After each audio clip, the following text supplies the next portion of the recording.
Howdy, y'all. Welcome to Liberty Libations number 69. And there it is. All right. Cheers, everybody. Steven, what you drinking, buddy? Scofflaw Juice Quest. Okay. Yeah. Never heard of that. It's well, they just rolled it out a few weeks ago. All right. So. Zane, what do you got? Keeping it simple tonight with Dos Equis. So hopefully it at least makes my takes more interesting than usual. There we go. I've got my old fashioned, and then tonight, since it's episode 69, I've got a secondary drink, which of course is Guinness. Oh yeah. That'll be once I run out of this delicious old fashioned. It's a vanilla bourbon maple old fashioned. It's amazing. Ooh. Yeah. Yeah. I forgot to introduce us. My name is Jake Green, joined as always by Stephen Hilton and Zane Placie.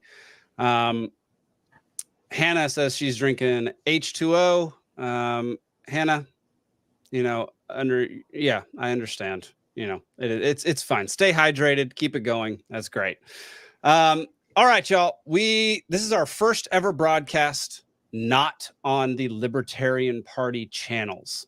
This is the first does that mean we just get to say whatever we want? This means we get to say whatever we want. No, I mean, honestly, look, I've gotten a lot of questions as to why we left the LP channels, and I just want to address that real quick. One of the reasons is I already do the official Libertarian Party of Georgia podcast called the Free Georgia Podcast. Me and Nick kind of started this Liberty Libations as just a for fun thing to do on Thursday nights when we didn't have much going on, and had no idea it was going to turn into what it's turned into. But I spend an inordinate amount of time working on this show, and I just don't think Libertarian Party of Georgia needs two podcasts. I think this is something that the 5 or 6 folks that are on this show regularly should own outright. And Libertarian Party of Georgia never paid for a dime of this show. I paid for it all. And somebody referred to us as using the Libertarian Party as an incubator for this show, which I think is an idiotic statement considering my company's YouTube channel and everything was bigger than the Libertarian Party's YouTube channel. So it was kind of vice versa, in my opinion. But either way, I do at times feel constrained by the fact that we were associated with the Libertarian Party. And I have a lot of complaints with the LP a lot of times. And it never really felt all that free to say exactly what I was feeling about how things were going within the LP. So those are some of the main reasons. If you have further questions about it, you can contact me.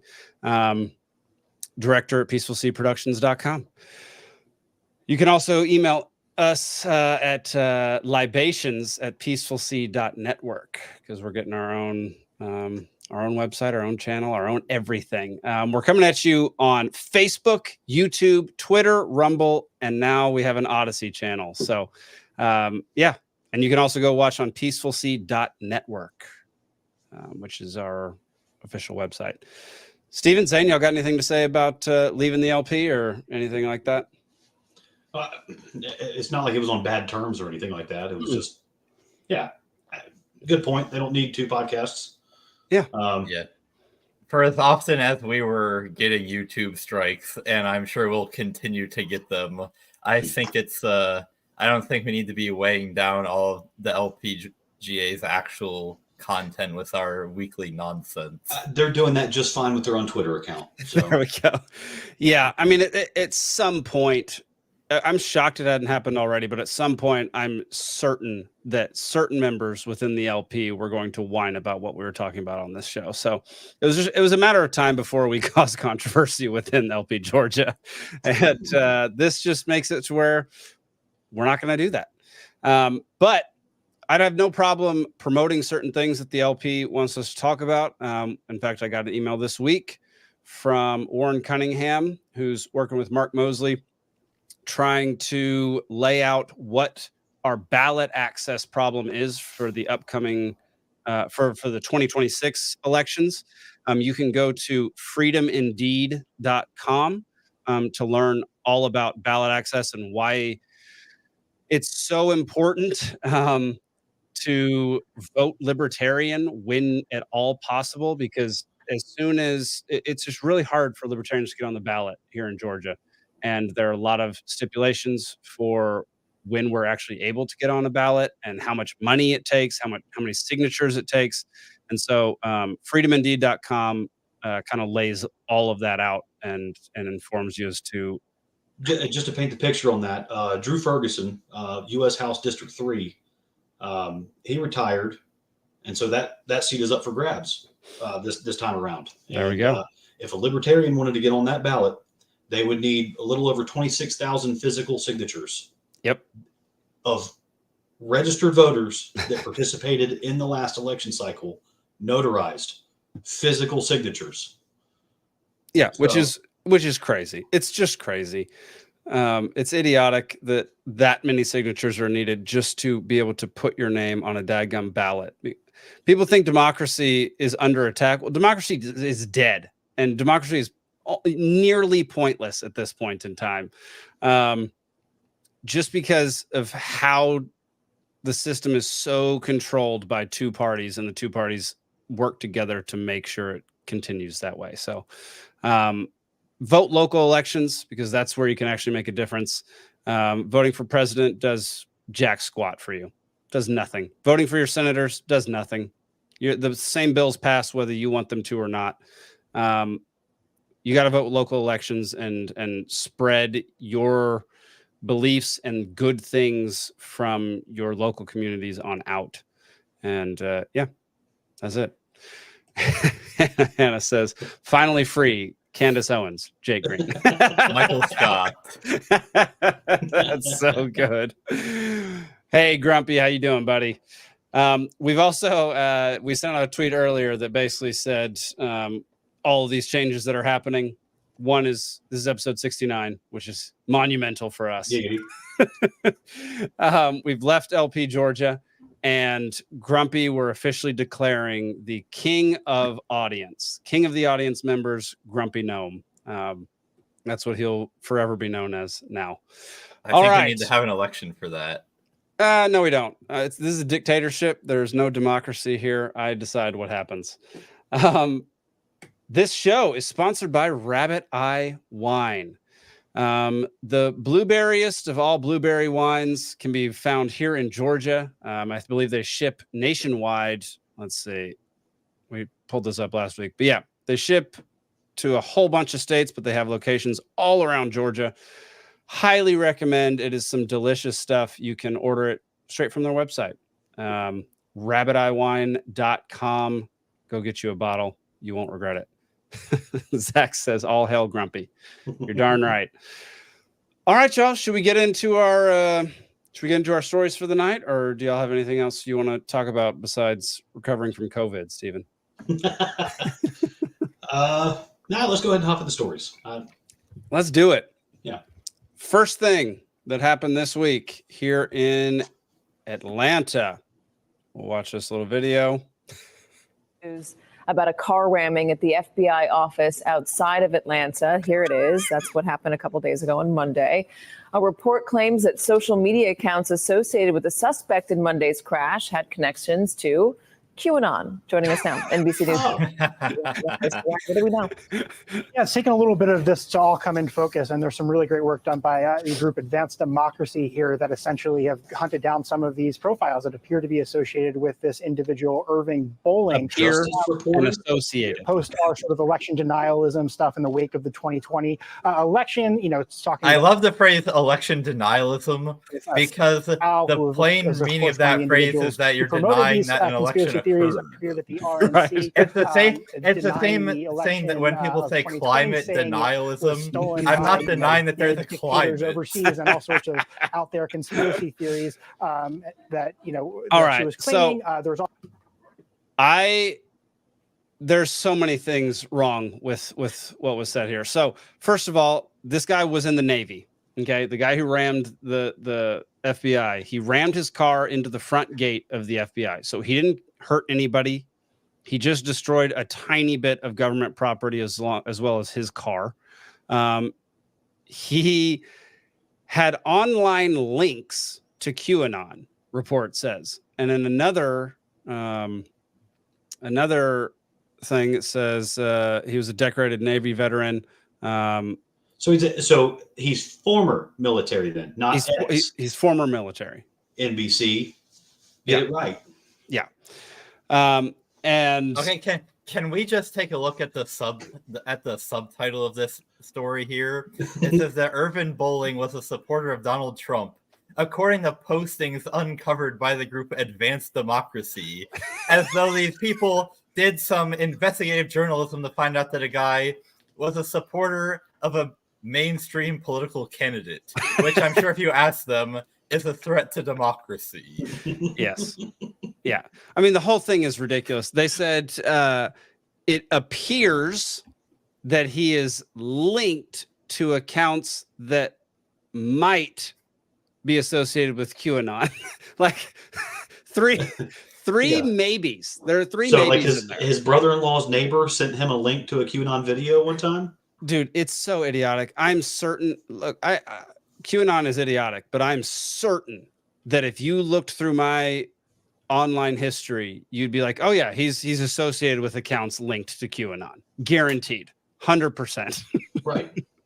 You could basically find any Republican, any conservative, anybody who isn't a Democrat that is somewhat in some loosely affiliated way connected to QAnon.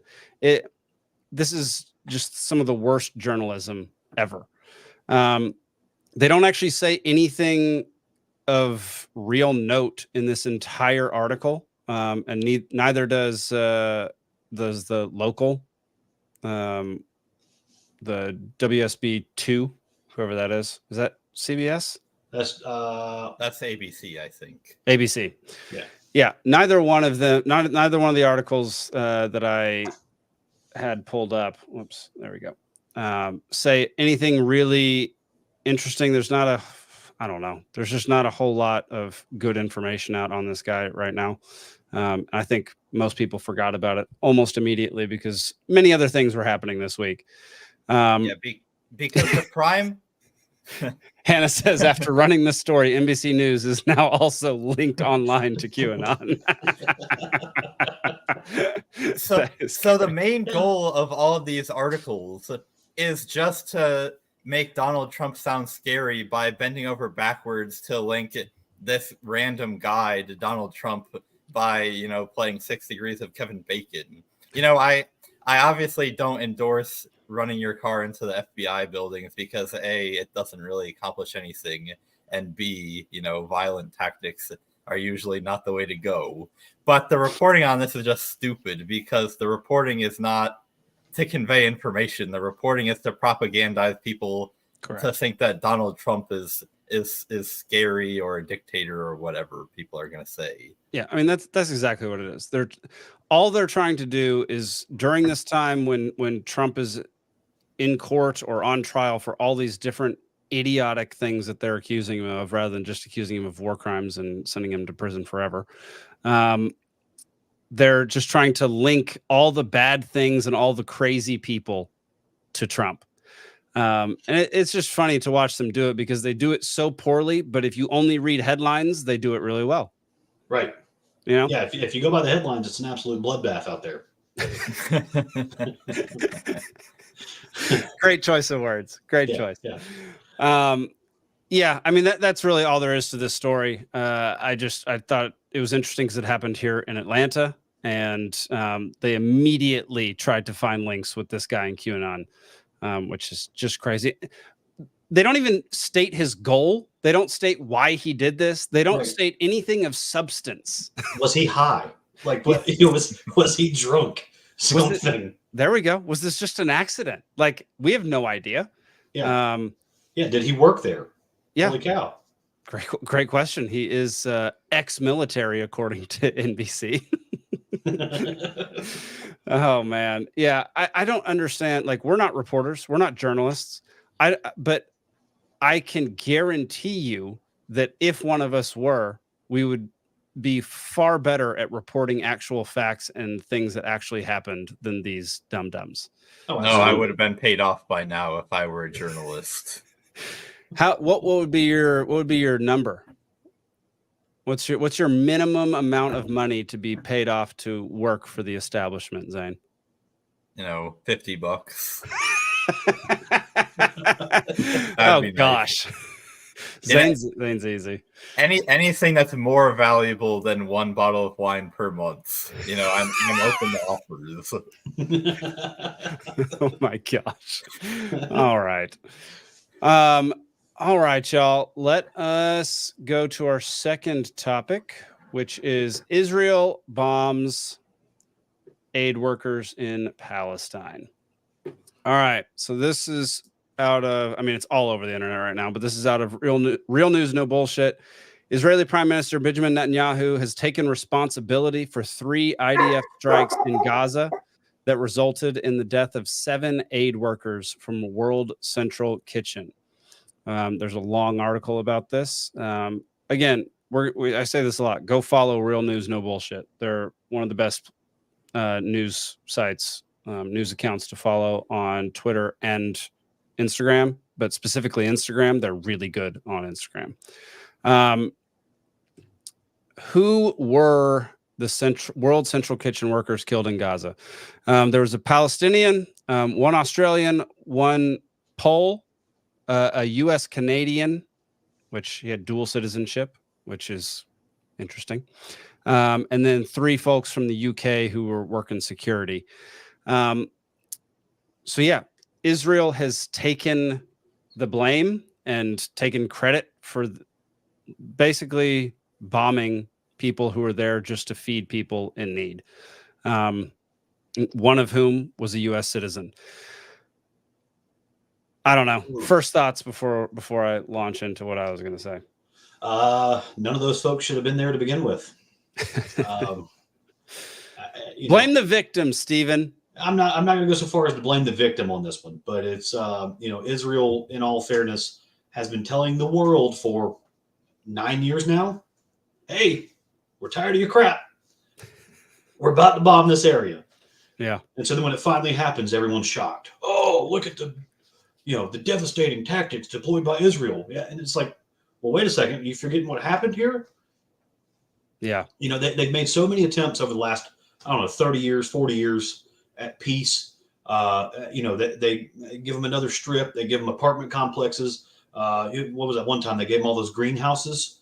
And like within 2 weeks, they stripped out all the metal out of the greenhouses and recycled it. And just horrible stuff. Just palmed it all off.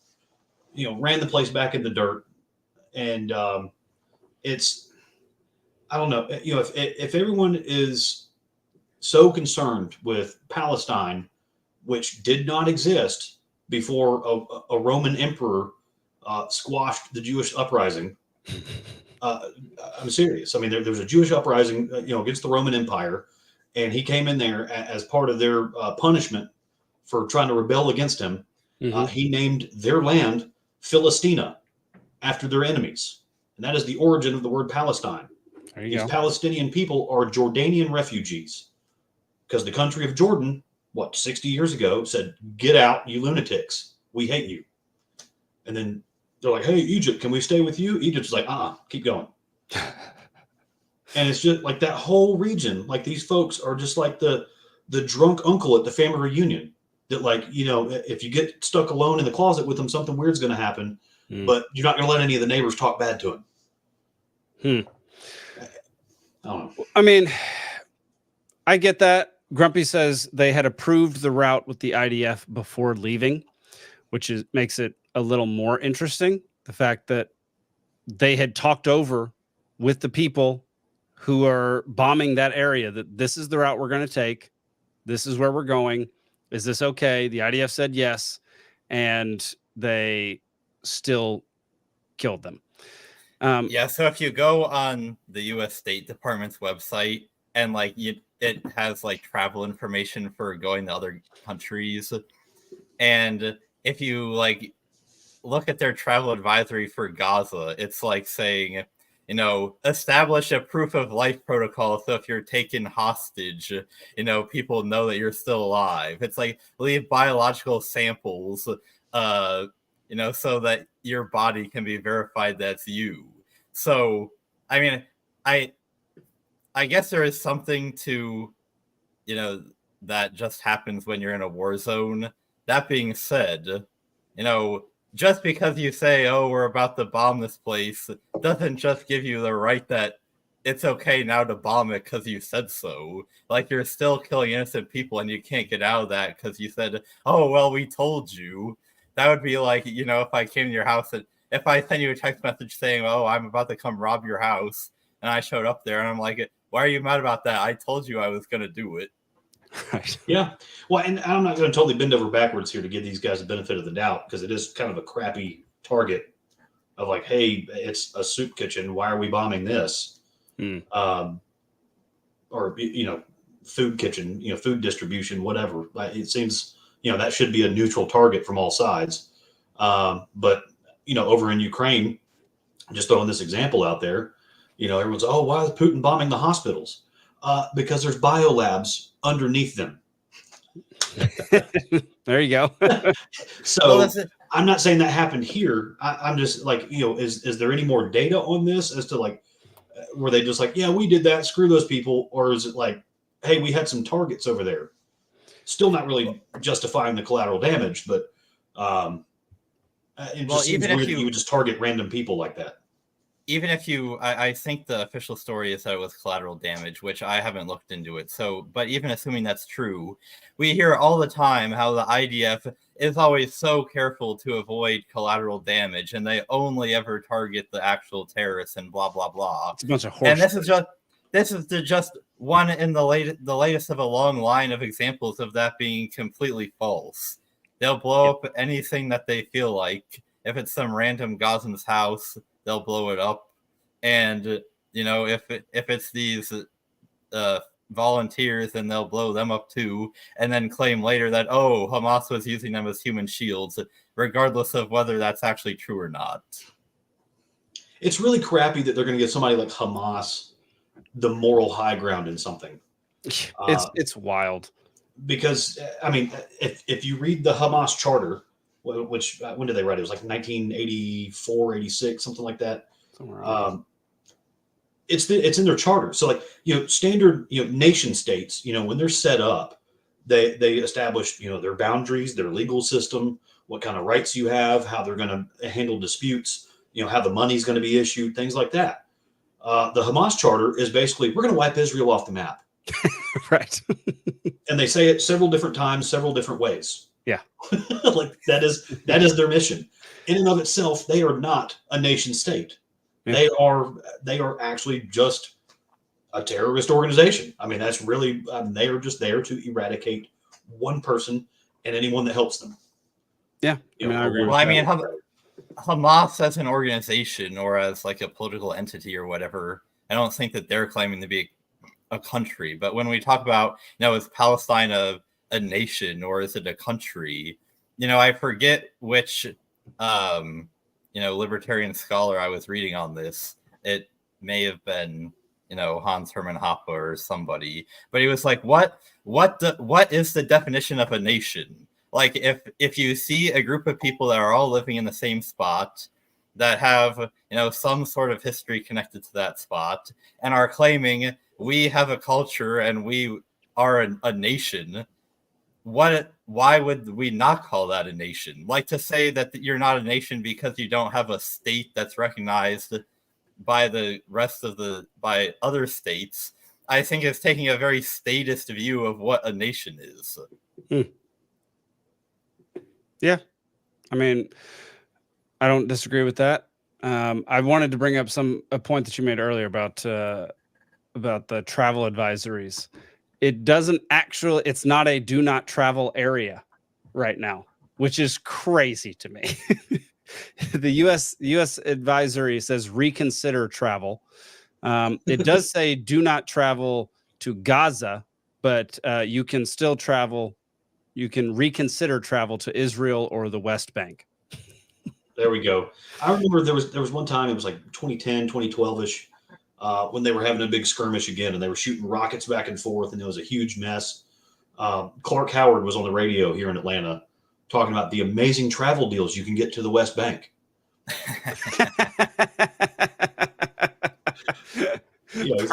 Discount flights, round trip, guys. You got to hop on this. Chance of a lifetime. Yeah. Look, I had actually one other point. Go on ahead. That, yeah, please. Real quick, which is that, obviously Hamas is evil. I feel like it's ridiculous to even have to say that. But in case anybody was in doubt about whether I thought that, they're okay. I said it. However, the last time that the people of Palestine actually had any choice in who they were being governed by was in 2006, when they, supporters of Israel in this conflict will be like, oh, well, the people of Palestine elected Hamas, so therefore they all support the terrorists 100%. So it's like, first of all, the last time they even had elections was in 2006, and half of the population of Palestine is under the age of 18. So most of the people who are there now probably didn't even vote for them back in 2006. But even if they did, it's not like Hamas was running on a platform solely of blowing up Israel. I'm sure that was a part of it, but also, that it's like any other politician where they run on a platform of like public works and social programs. So when your alternative is, having Israel's, boot on your neck, blockading you and constantly keeping you in poverty, I can see how you might be attracted to somebody promising you public works, even if attached to that was also, a terrorist agenda. Well, exactly. And we've got our problems with the government of Israel. The spy grid that our country has in place, Israel helped them build it. Israel listens in on it. They've got the keys to it. There you go. They're all part of the G7. So, I mean, let's not forget that. I'm not, I'm definitely not saying these guys are saints here. Right.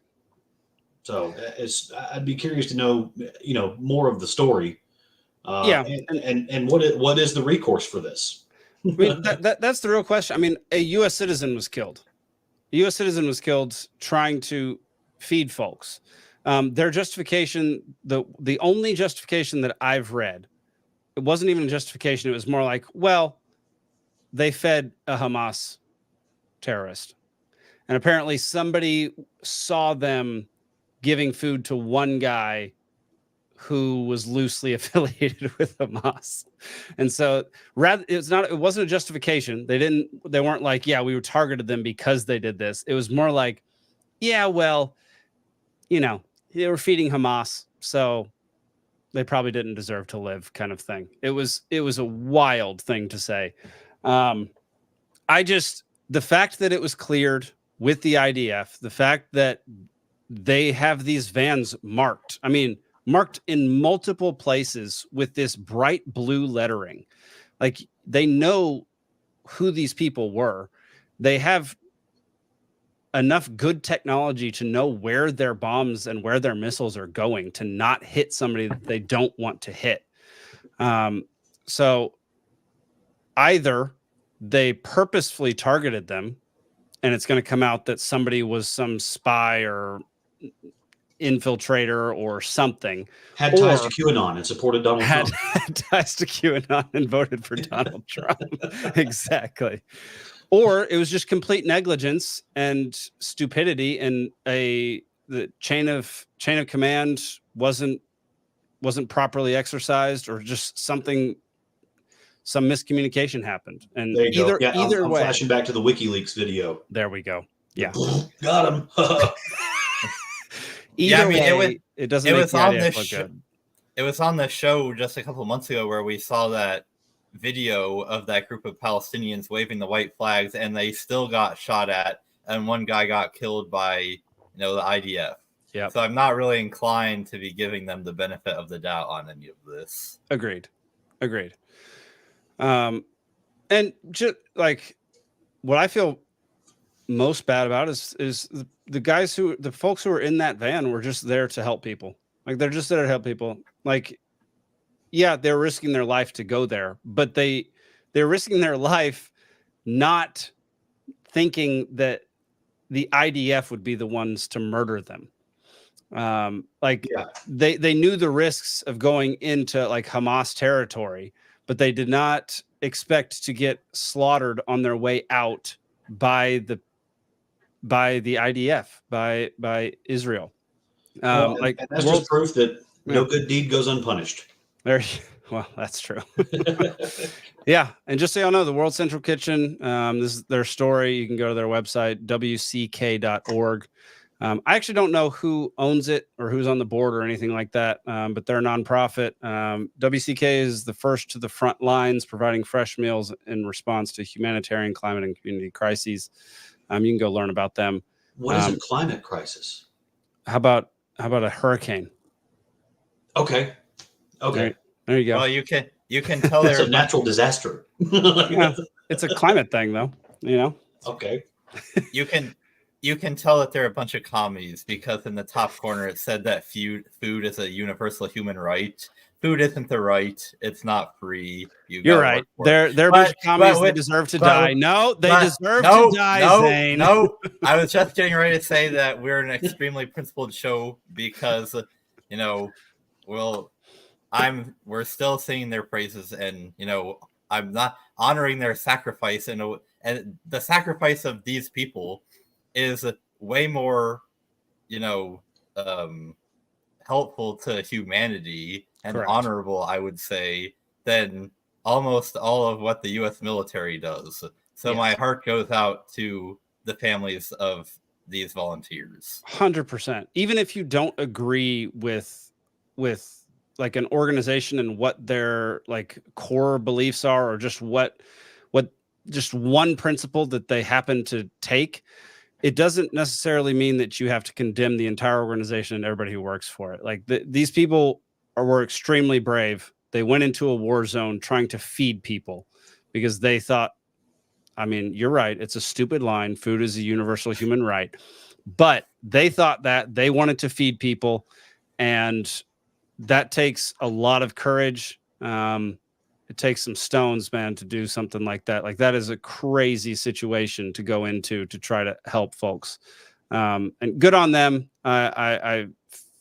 It's idiotic. It's crazy that the IDF blew them up. It's just wild. Any other thoughts before we move on to the next topic? I wonder if the food's any good. That's a great question. I love how I've had some tacos totally change my mood. Like I can be pissed off, and if the taco is just right, I'm not mad anymore. So I like their tactics. That is such a good point. Maybe Hamas is just really hungry and hangry. They're hangry. Maybe they just ran out of food and were like, I gotta eat. I don't know. I get that way. It's not pleasant. My wife came home the other night and I was that way, and she did not go well. Actually, you know what I just realized? I'm pretty sure that it's currently Ramadan, which would make trying to feed Muslims a lot more logistically complicated. Yeah, you can only do it at night. It's freaking crazy. There's a guy playing in March Madness who's Muslim and couldn't eat until after sunset. And so he had multiple games where he had to play during the day, and during the game the sun would set, and so they would pump him full of stuff as soon as the sun went down, and all of a sudden you just see him have this burst of energy. It's weird how that worked. Man, I was talking to there was an owner of a Mediterranean restaurant one time, and it was right before Ramadan, and they have this saying that when the Muslims fast, the Jews starve, because the Jews own the restaurants. That's pretty great. Brian says apparently people in Israel really like watermelon. Okay. All right. If we're done with this topic, I mean, yeah, I don't have much more to say about it. Anybody else? No, that's all I got. Sweet. No. All right, let's move on to blaming gun violence on video games. This is Robert F. Kennedy Jr. a week after picking a idiotic person as his vice presidential candidate. And here he is talking about dumb things. We've always had abundance of guns in this country. In the past 20 years, there's been no per capita increase in the amount of guns we have. And yet these killings, these mass killings have exploded. And we need to look at, at other reasons for that as well, a potential reason. NIH has not studied the etiology or the cause of gun violence since 1996. And NIH needs to be studying them to see if there's connections to some of the SSRI and psychiatric drugs keep people video games. We've always had abundance of guns in this. All right, so he makes one decent point and one terrible point. Right. He invokes video games at the very end, but one of them was invoking SSRIs and antidepressants, which is very interesting. What he doesn't talk about is like the general culture of how we live these days and what is promoted and what isn't, which I think is the primary cause of all of these things. But I don't know. Stephen, you were cheering. Why? Well, because he mentioned the SSRIs. There we go. And it's great to get that out, front and center stage. Not to say that, these things don't provide some legitimate benefits to some people over some periods of time. But the inserts even say may cause suicidal thoughts or tendencies. Well, the only suicidal tendency I can think of is actually trying to kill yourself. And if you're going to kill yourself, how do you feel about other people? There's a whole bunch of documentaries of people that get on this. I don't want to name specific drugs because that'll get us in trouble before we really grow too much. But there's certain ones that are more prevalent than others of people get on these things, and 3-4 weeks later, they're jumping off the 7th floor of a parking deck. There you go. Just doing a swan dive. And so it's, it does trigger some things, and I will also point out that, Prozac, the generic name for Prozac is fluoxetine. The main ingredient is fluoride, which is also added to the water supply. So interesting. I had no idea about that. I'm open to this explanation just being propaganda, but I've heard that one explanation for antidepressants causing some people to actually become suicidal is that one of the things that happens when you're depressed is you lack motivation. So you might want to kill yourself, but you also lack the motivation to actually do it.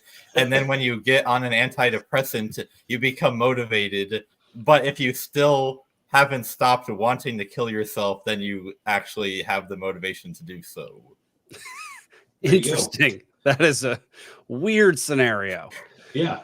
I don't really know what to think about. The other thing on this video was, this is the classic retort to violent video games causing gun violence.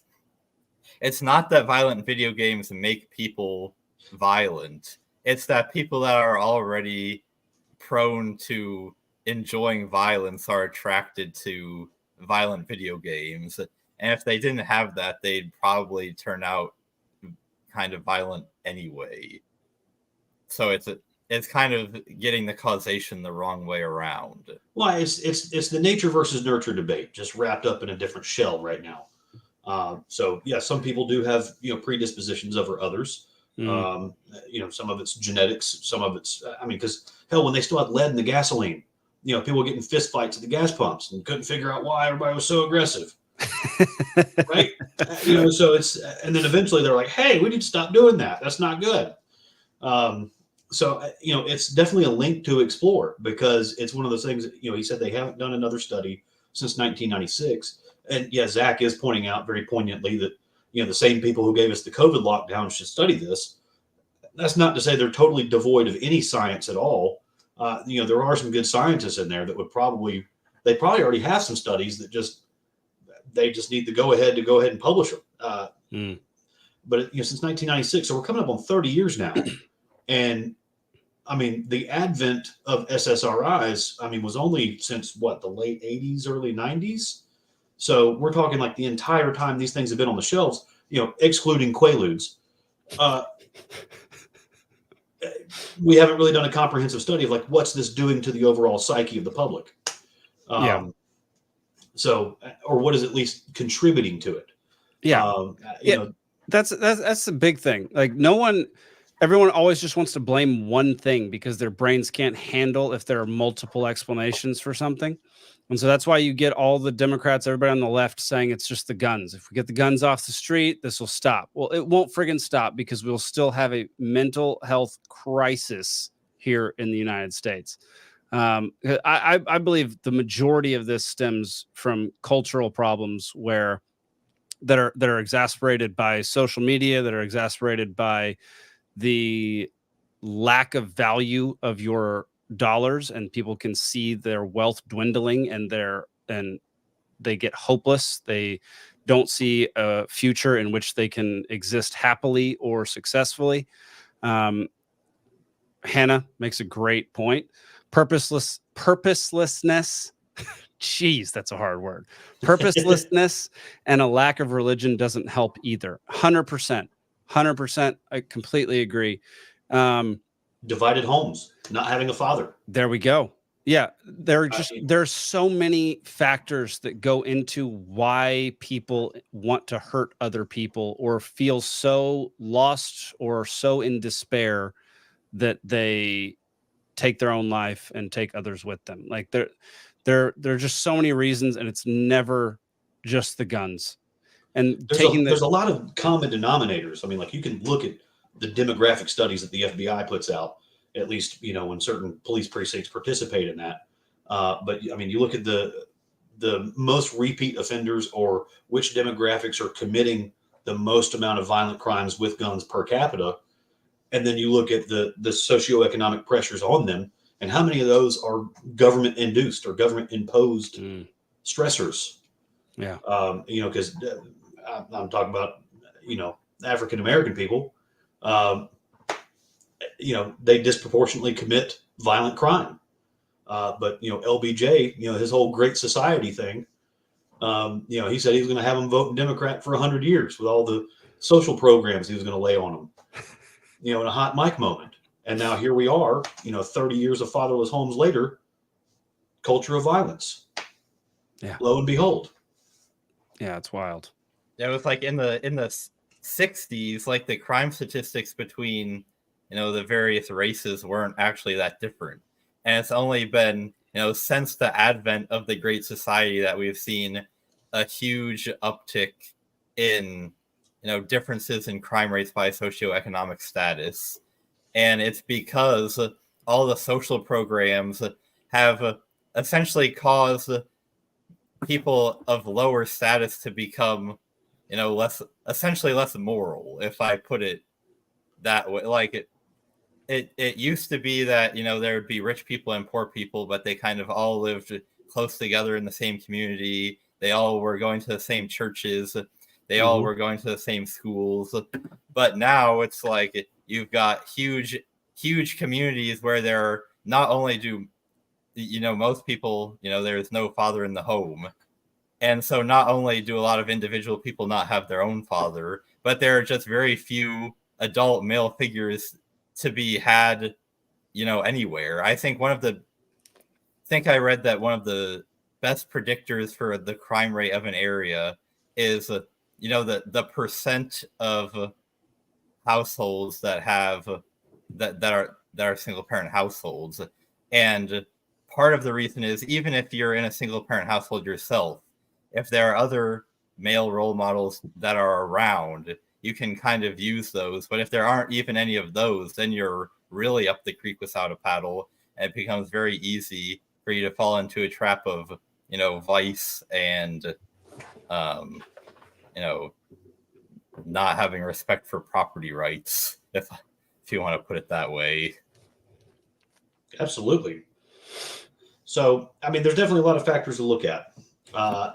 Accessibility to guns, not really one of them. Because, again, you look at the FBI crime stats, what is the most common murder weapon? It's like bats and hammers, way over guns. So if the intent is there, and the motivation is there. Which, I mean, that could also tie into hate crimes. That's a whole different tangent because any violent crime is a hate crime. So that's why hate crime statutes are just stupid. So stupid. Because if I'm going to beat you in the head with a hammer, I hate you at that moment. Plain and simple. Yeah.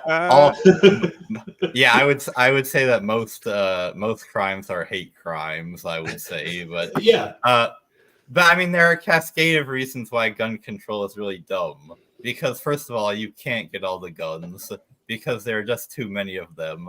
And even if you took some of them, there'd be way more that you didn't take. And the criminals would be able to get those or bring even more in besides the ones that you collected. Even in Australia, which has, is even more willing to turn itself into a police state than the United States is. When they had their huge gun buyback, they only got 1/3 of the guns, and that was Australia. So problem one, you can't get the guns. Problem two, even if you did, if you were focusing on assault rifles, a lot of the most deadly mass shootings in history have happened with, handguns. So that's not good. Only collecting the assault rifles is not going to do anything. Well, the deadliest mass shootings have been at the hands of the government. Those are the biggest ones. But we call that war or anti-terrorism. There you go. Yeah. Or colonizing. Or colonizing. Any of that. Relocating the natives. All right, y'all. Let's see. We've only got. Oh man, I forgot to change the dadgum. It's harder when Zach's not here because then I got to do freaking everything. We're gonna hold off on trivia for a little bit longer, hoping that there we go. Yes, Steven. Yeah. Hoping that Alden New Realm for the New Realm Kick Flipper. That's another new local beer. Kick Flipper, love it. Mm-hmm. Alden and friend of the show, Buddy, might be joining us here in a little while. And if one of them joins, then we'll do trivia right then. For now, we're going to do this.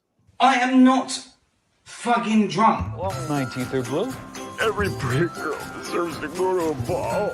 This is everything about it's a clam. I love it. I gotta be honest with you, I feel like I'm a little bit too drunk to stand up. On Tito's Day, asshole. I'm drunk right now.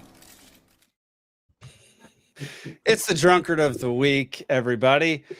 This week's pick is, we'll just play the video, and here you go. We're also here at NATO to talk about the summit that's upcoming in the summer in Washington, celebrating the 75th anniversary of the alliance.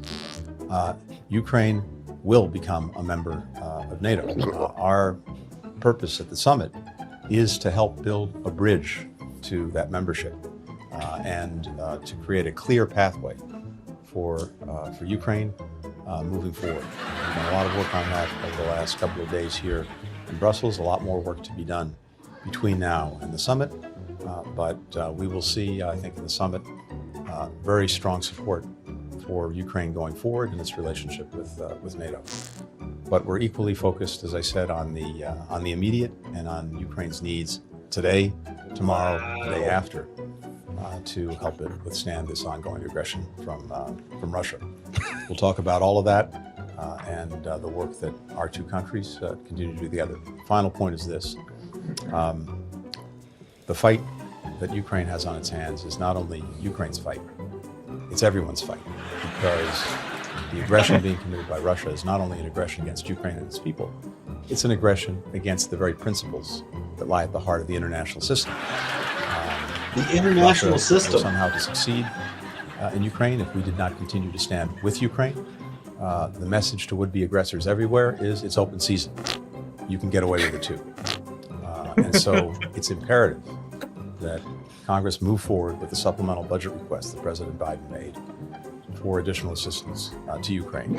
It's not only in Ukraine's interest, it's profoundly in our own. And we have dozens of allies as well who feel the same way, who are more than picking up their share of the burden.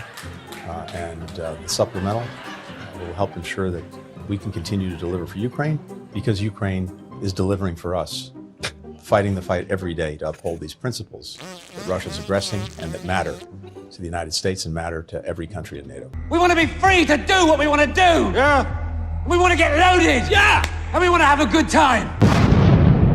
Golly. Just so much stupidity in that video. First of all, okay, I haven't been watching a lot of Part of the Problem recently, Dave Smith, but over the past year and a half, he has brought up the number of times that Russia stated over the past 40 years, 50 years, that Ukraine joining NATO would be the tipping point for them. That would cause them to go to war, because NATO is basically an anti-Russia alliance, and no one who, if suddenly Mexico joined BRICS and the nations of BRICS started putting anti-aircraft missiles and all sorts of military equipment on the border with the United States, you can bet your ass the United States would immediately go to war with Mexico. Oh, yeah. Like 100%, there would be preemptive strikes out the wazoo. But when another country does it, it's considered aggression and it's considered completely illegal. I don't know. What are y'all's thoughts on it? So, okay, he's got to know he's the harbinger of World War III right now. Like, there's no way that is not a declaration of war, first off. Yeah. And then to say that we have dozens of allies that are putting up more than enough support.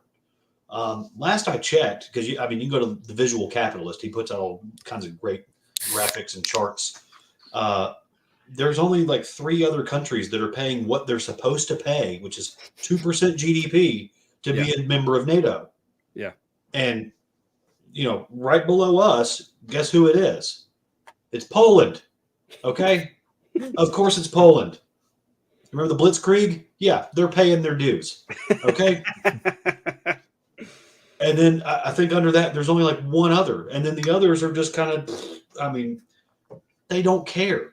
Yeah. Well, except for maybe Macron, when he's not, posing for boxing photos in the gym.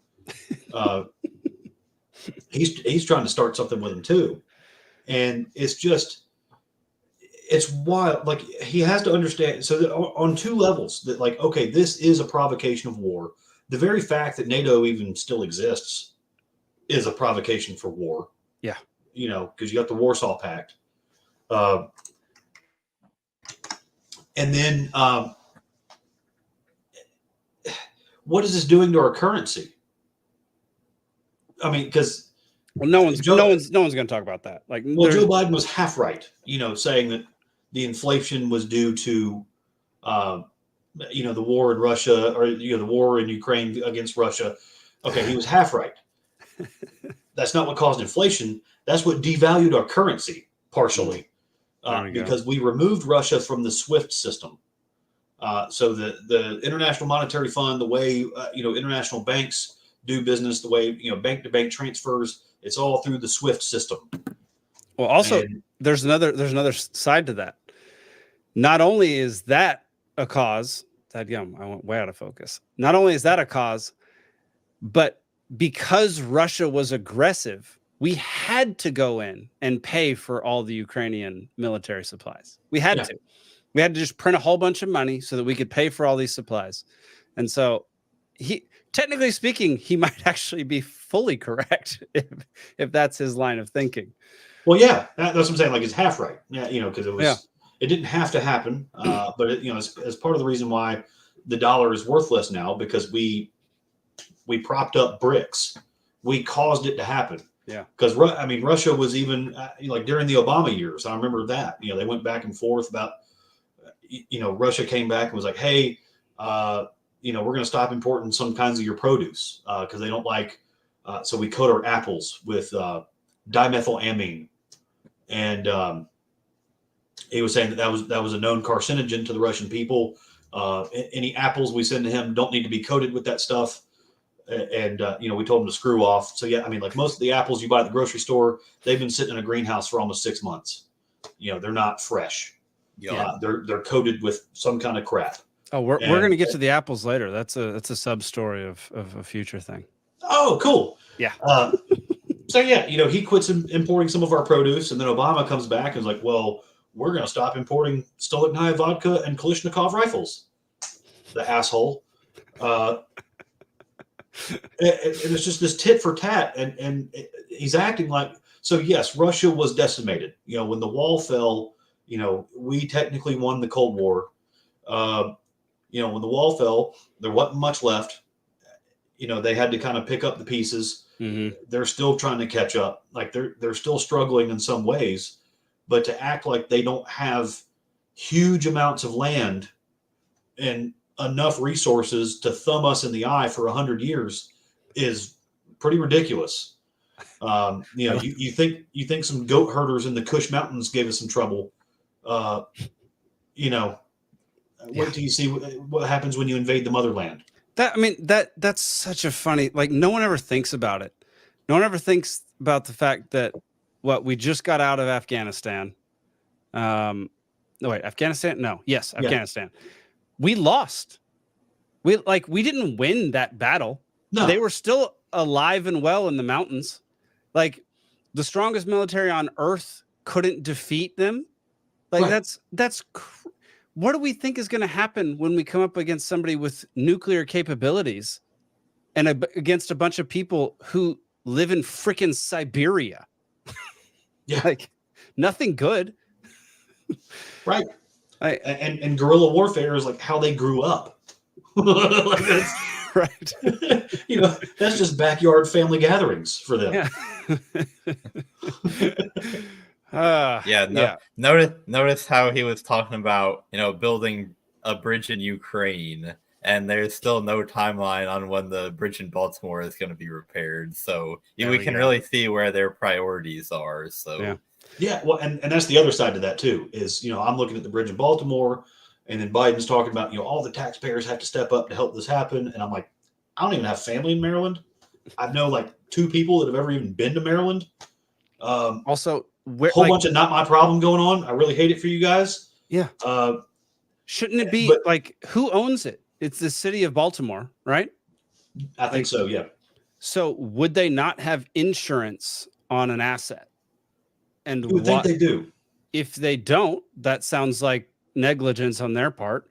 And if they do, why is insurance not paying for this instead of the U.S. taxpayer? Well, it might be tricky too, because the foundation that was hit. So the way riparian rights work, that's going to be federal jurisdiction, U.S. Army Corps of Engineers. Bummer. So that they would have to handle that. So again, if there is insurance money to be had, whole bunch of federal red tape. And it's not going to go to the right place either. They're going to argue about it for 100 days before they even say something. Yeah. 100 days later, you get a letter in the mail saying we're reviewing your request. Yeah. We'll let you know in another 90 days. But so again, if that's my attitude toward the Francis Scott Key Bridge, which is really it's going to affect me in some way, because I think that's a huge natural gas port, right? Yeah, I think so. I mean, we're going to see some commodity prices go up because of that. And I'm still like, stay out of my paycheck. Now you're over there in Ukraine, even farther out of my problem. And I'm supposed to care about this. It's not my fight at all. And then you look at the people that we're supposed to be fighting for, like the ones that took over, actual literal neo-Nazis. But Stephen, you're forgetting the fact that Ukraine is a bastion of democracy and really strong principles. We got some really powerful viruses in those biolabs that we left there when the Soviet Union fell. And those Nazis democratically elected Zelensky. Okay, so they did it right. Even though they're Nazis, they elected their leader. He was democratically cast in all the gay pornos in his career. Oh, good Lord. Brian says governments sometimes have risk funds instead of actual insurance. Oh, I think the risk fund is just the Federal Reserve. I think that's basically what the risk fund Yeah, there is. you go. in this- Yeah, in fire this- up the printer. Well, if you want to know what Brian actually means, because I mean, thankfully, can you imagine how bad it would be if, in addition to the Fed having the money printer, each individual state and municipality could also just print their own money? So it's what Sounds like the Confederacy. So instead of buying insurance, they'll just like set aside a certain amount of money every so often and have a big pile of money that if there's an emergency they can use, and they're kind of being the insurance company for themselves. I don't know if they had that in this case, but that's what a risk fund is. Interesting. Yeah, and for those who don't know, the drunkard of the week, that was Antony Blinken, talking over at the Brussels summit of some idiotic NATO thing. Because we didn't state that, but for those just listening, that was Antony Blinken. There we go. All right, y'all. It's a peace summit in Brussels, which peace. I don't know if you've seen the Belgian health minister, but they're all about some oxymorons over there, apparently. Key on the morons. Yeah. All right. It's that time.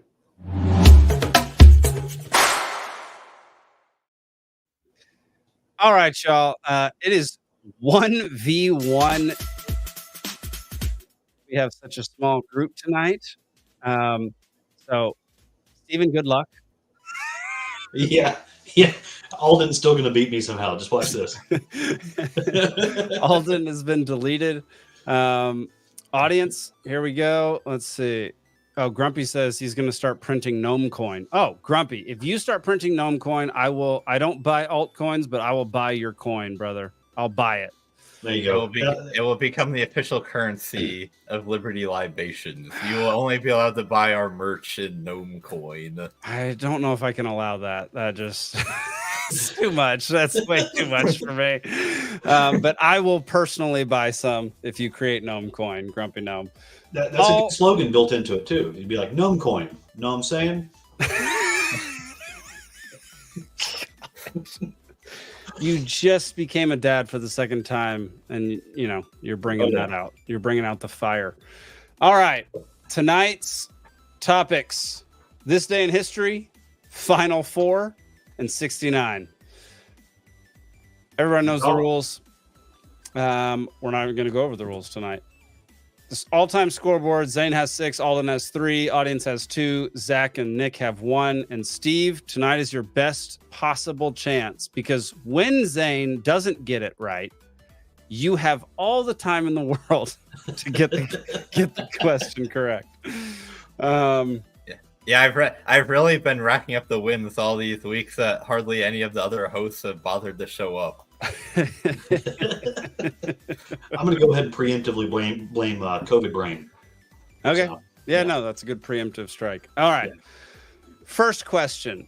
Hang on. I got to bring up the audience comments so that I could know. Yeah, I know. The audience could get it, but we'll see. I have my doubts. All right. On this day in 1968, who was assassinated by James Earl Ray? Zane. MLK Jr.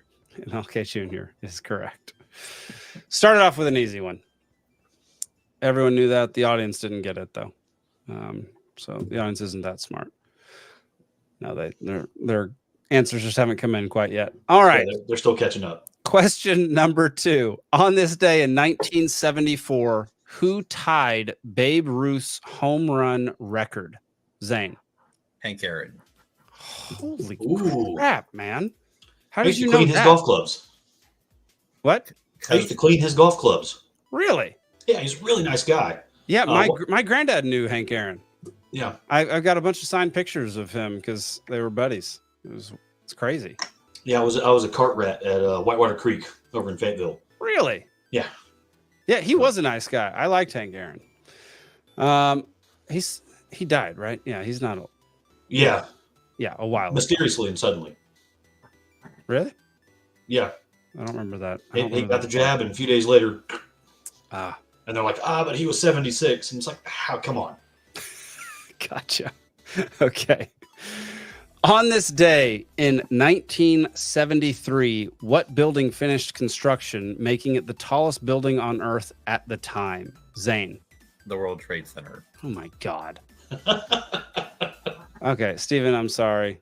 I didn't think anyone would get that one. I was going to come in with Sears Tower, but hey, that would have actually been a good guess. I'm sure it was built soon afterwards because it was taller than the World Trade Center. Yeah. All right, question number 4. Brian, so the last 2 questions Brian has answered. It was aliens, also aliens. Yeah, perfect. All right, question number 4. On this day in 1975, a now well-known philanthropist founded what tech company? Zane. Microsoft. Microsoft is correct. Oh, you threw me off at philanthropist. I know. I was trying to throw you off. Question number 5. On this day in 2013, Roger Ebert died. What was he known for? Steven. Movie reviews. Movie critic is correct. Grumpy says designed by Allen. On this day in 1841, what president died? Zane. Martin Van Buren. Incorrect. Steven? You have 10 seconds. 1841. And I'll give you all a hint after this. 5, 4, 3, 2. Okay. 1. All right. Do y'all have your hands ready? Yeah. Yeah. He died in office. Zane. Harrison. William Henry Harrison. There we go. All right. Question Not number from 7. pneumonia. It's a very common misconception that the reason he died was his inaugural speech was too long and he was standing out in the cold and caught pneumonia and died. Yeah. But actually it was something, an unrelated illness. What, that he was a pansy? Did he die from being a pansy? Because he had ghost in his blood. He didn't have enough cocaine. 1 month into office. Gosh. All right. What did he die from, Zane? I don't remember. All I remember is that it wasn't pneumonia. Thanks for the useless half fact. All right. On this day in 1960, what movie won 11 Academy Awards? Steven. Manchurian Candidate. Incorrect. Brian says aliens. Incorrect. Zane. The funny thing about Brian's answer is that actually is a reasonable answer for this one, but I'll say Psycho. What was your... Sorry, I couldn't hear. Psycho. Incorrect.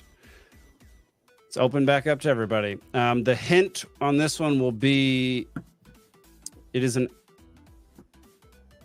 ancient story. Zane. Ben-Hur. Ben-Hur is correct. Bravo. Bravo. You know, that movie, I watched that when I was a little child, and that movie scared the crap out of me when they went to the leper colony. All those people like dying of leprosy. I was a child, and it scared the ever-living crap out of me. All right. On this day in 1933, the Akron crashed in New Jersey, killing 73 people. What kind of vehicle was it? Zane. An airship. Oh my gosh. It was an airship, also known as a dirigible, which I had no idea that was a word. It's a very fun word. It's an annoying word. Did I pronounce that correctly? As far as I know. Okay. Then yeah, it's a great word. On this day in 1949, an idiotic and disastrous pact was signed. What organization was formed as a result? Zane. Is this NATO? It's NATO. Yes. There's definitely no opinions stated during trivia. There was no opinion injected into that question. It's just facts. It's nothing but facts. On this day, it's like Ben Shapiro's new rap. Gosh, that dude needs to stop doing stupid things. On this day in 1958, what well-known symbol was first used publicly at a protest by the British campaign for nuclear disarmament? Zane. The peace sign. Peace sign is correct. Because the reason the reason it's shaped like that is there's a way of communicating by holding flags at different angles, so that someone who is far away from you can see what letter you're trying to communicate, and so it works by like having your hands in different spots and holding up flags, and so the peace sign is a combination of the letters N and P, standing for nuclear non-proliferation. Oh, interesting. Okay. Huh. Okay. Did not know that. Also on this day in history, 25 years ago, Fabio took a 20-pound goose to the face in a roller coaster ride. Dude, have you seen the pictures from that thing? Yes. It's I so remember good. when it happened because he came on. He was like, did he go on Ricky Lake or one of the daytime talk shows? I remember watching that stuff. Dude, it was so funny. It was freaking great. Yeah. All right. After round one, Zane has 9. Steve has 1. The audience has 0. Audience, y'all are very slow tonight. Y'all are, to be fair, Zane has answered almost immediately every single freaking time. But we're now in basketball, so I don't think that's going to be happening quite as much. Round number 2. Why is it not moving? There we go. Question number 1. Both UConn men's and women's teams are in the Final Four this year. Which of the other 3 teams also have their men's and women's team in the Final Four, making it the first time ever 2 schools have both teams in the Final Four? Zane. I'll say Purdue. Incorrect. Steven. UNC. Incorrect. It's back open to the floor. Zane. Alabama. Incorrect. Steven. Kentucky. No. Zane. Iowa. No. Okay, y'all clearly don't know who's in the Final Four. This is fun. I do. All the schools I've said so far has had one team in the Final Four. That's true. Apparently not 2. That's true. That's true. Zach is the closest so far. He says the Mighty Ducks. He's in. That's not even close. Just FYI. Steven, you got a guess? Washington? No. Zane. Or no, whoever answers next. It's open to the floor. Y'all have 10 seconds. Just start spouting things out. Gonzaga. No. South Carolina. No. Here's a hint. Steven's first answer was the closest. Oh, now I have to remember what that is. Ooh. Steven, do you even remember what your first guess was? Oh, absolutely. Yeah. I don't know how to get closer to that, though. Let me see. Is it Tennessee? No. Dude, you were so close. When I reveal it, you're going to hit yourself in the face. Cincinnati. No. Tar Heels. No, that was what you said the first time. Well, yeah. NC State. Ah! NC State is the correct answer. You were so close, Steven. Oh. All right. Question number 2. What school has made it to the most Final Fours? Zane. Kentucky. Incorrect. Steven. UNC. North Carolina is correct with 21 Final Fours. Question number 3. Which school has the most consecutive Final Four appearances? Zane. Kentucky. No. Steven. UNC. Incorrect. Let it ride. If my brother was in the audience, he would be slaughtering y'all right now. Steven. Michigan. No. Zane. Wrexham AFC. All right, here's your hint. It is a West Coast team. Zane. Gonzaga. No. Good guess though. They went to a few in a row. Steven, you got a guess? USC. Nope. Zane. UCLA. UCLA. 13 in a row back when Bill Walton was their coach. Or no, Bill Walton was playing for them. Holy crap. I just forgot the name of one of the greatest coaches of all time. Hannah, please tell me who the greatest coach of all time was. I'm losing Bobby it. Petrino. No. All right. Question number 4. Where will the Final Four be played on Saturday? Zane. Houston. Incorrect. Steven. Detroit. No. Back That's up where into the draft is. That's what he was thinking, Zane, Yeah, for sure. yeah. Yeah, Yeah, no, he was just thinking draft. Yeah. Zach, Bill Belichick is not the best basketball coach of all time. Zane? Dallas. No. Steven? San Antonio. No. It is in the Western Hemisphere of the United States. That's not what that word means.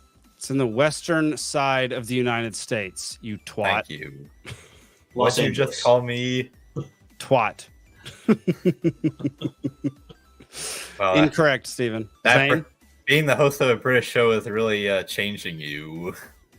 That's one of my favorite insults. Steven? Salt Lake City. No. Y'all are never going to get this. Zane? Phoenix. That was the closest, but I'm ending this now. Glendale, Arizona. No one was ever going to get that. I would not have gotten that. I was hoping the audience would. I guess Hannah would know all of these, so I guess Hannah had to put her daughter to bed. Final question of round number 2. In 1995, Florida International University made it to March Madness by winning their conference tournament. What was their regular season record? Hang on, don't put your hand up yet. They played a total of 29 games. Steven? Actually, let me give you one more hint. Let me give everybody one more hint. Okay. It is the worst record to have ever made it to March Madness. I was going to say 14 and 15. Okay. Zane? 2-27.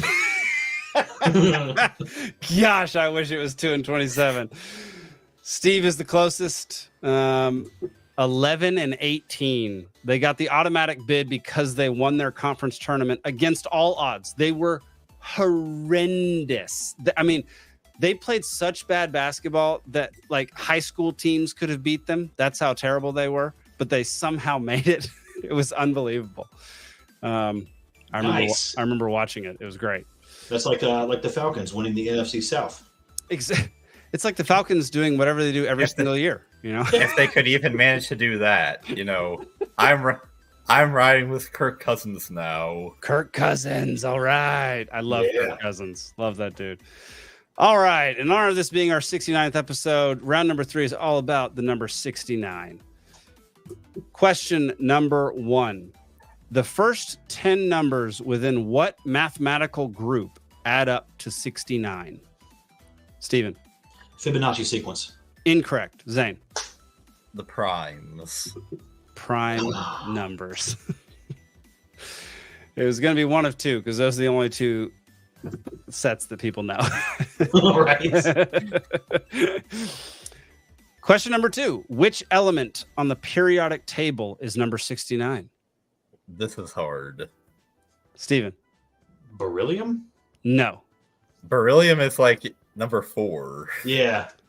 Let's make fun of Steven for answering just a random thing that you can't get either, Zane. I'm at least gonna get close. No, you're not. Zane, wait, I haven't even gone yet. You got Francium. Incorrect. I'm going to give a hint because this is crazy hard. It starts with a T. Steven. Tellurium. No. Zane. I was actually going to say that.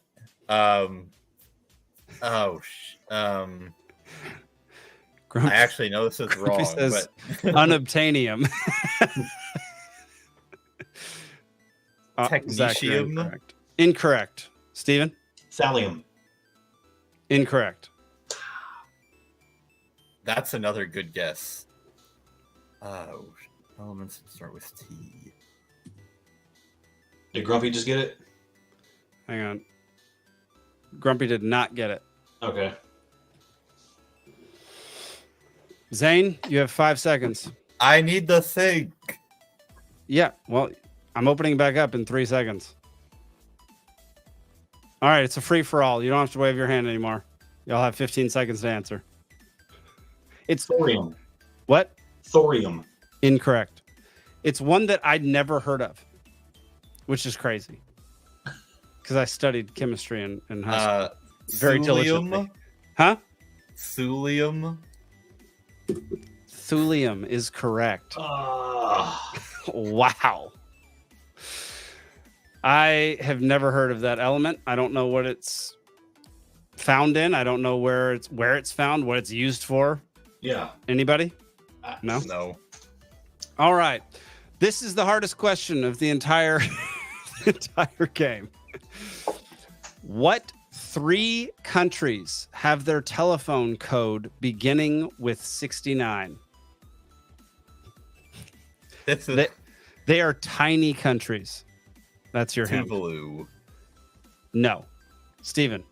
Monaco, Luxembourg, and Sri Lanka. You didn't get a single one. Okay. Y'all can it's just a free for all. Y'all go for it. San Marino, Liechtenstein, Nope. Palau. Nope. Steven? I'm just gonna bounce back and forth between you two until I need somebody to get one of them. Okay. Slovenia, Lithuania, and Estonia. Incorrect. Micronesia. You got one. Oh, Micronesia is one. Nui. Nope. Tonga. Steven? Micronesia, Fiji, and New Zealand. No. You're on the right track with the islands, though. Grumpy says Belgium, Micronesia, and Syria. No. The Seychelles. No. Steven? Micronesia, Guam, and American Samoa. No. I'd never heard of one of these countries. I will say that. Kiribati. What? Nope. Never heard of that one either. God bless you.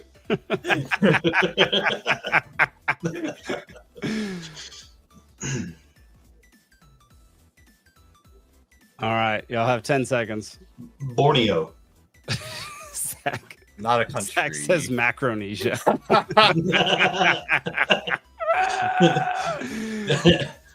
Meganesia. All right. 5, 4, 3, 2, 1. Tokelau and the Marshall Islands. Tokelau. Oh, I think I have heard of Tokelau, but I think it's like, this is trippy. What's going on with the video? Oh, yeah. Sorry. I think Tokelau is like an autonomous territory of New Zealand or something. Interesting. So Well, I was partial credit then. Sure. Partial credit, but it doesn't really matter because. Oh, dadgummit. Oh, did that jump up on everybody's screen late and weird? No. Oh, wow. It jumped up on my screen halfway through. I still saw both of y'all. Oh, okay. I heard you say dadgummit, but I was looking at Zane. So. Fair enough. Okay. Yeah. All right, everybody. Thank y'all for playing. That was Libations Trivia. We try to do that every week. Most of the time I get it done before the show starts, but not every week. Brian says that was videoception when we had the screen up on there. Well, and just a PSA, while we're harping on the whole 69 concept, I saw an article today that syphilis of the eye is on the rise. Yes. So I just want to remind you, while you're out there having your libations or whatever your guilty pleasure is, just know that the brown eye kisses back. What? Wasn't it? Didn't I read that the 5 women in Ohio or wherever it was that experienced syphilis of the eye all had sex with the same guy? Yeah. Yeah. Okay. So moral of the story is don't have sex out of wedlock. That's the moral of the story. Just keep it within the marriage. If you do that, then no more STDs. They go by the wayside. Right. You're a gentleman and a scholar. Darn right. It's great to see my wife in the comments too, because it reminds me of a story. It was we just started going back to church again pretty regularly. She had just gotten saved again, and she went to a bachelorette party. They went to the Claremont Lounge, and she was just horsing around with some friends, and came back home, and the next day had pink eye.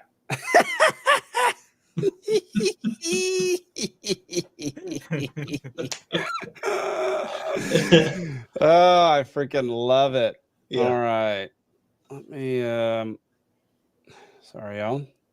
This is what happens when I don't have a producer on. I have to actually find things. All right.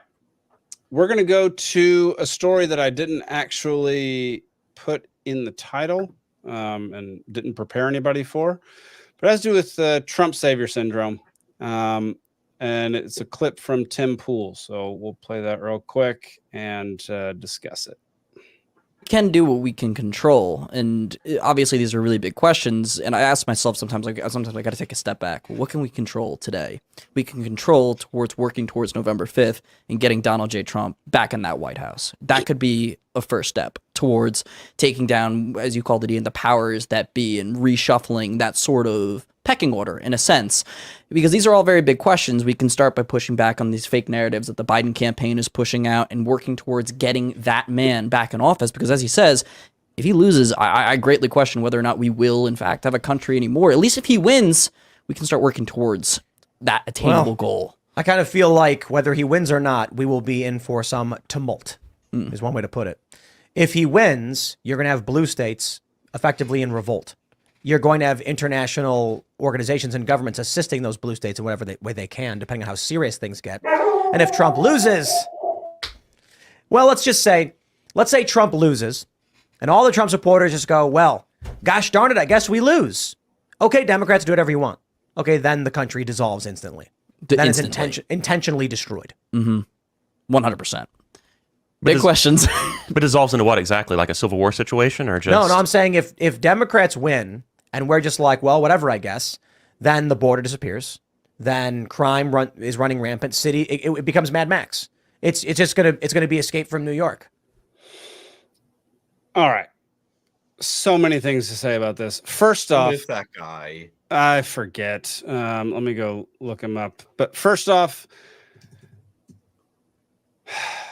generally speaking, I like Tim Pool. I like that he tries to build culture outside of politics. I like that he's making a home in West Virginia where people can go and actually listen to things that aren't mainstream media and go into businesses that aren't going to cancel you if you say the wrong things.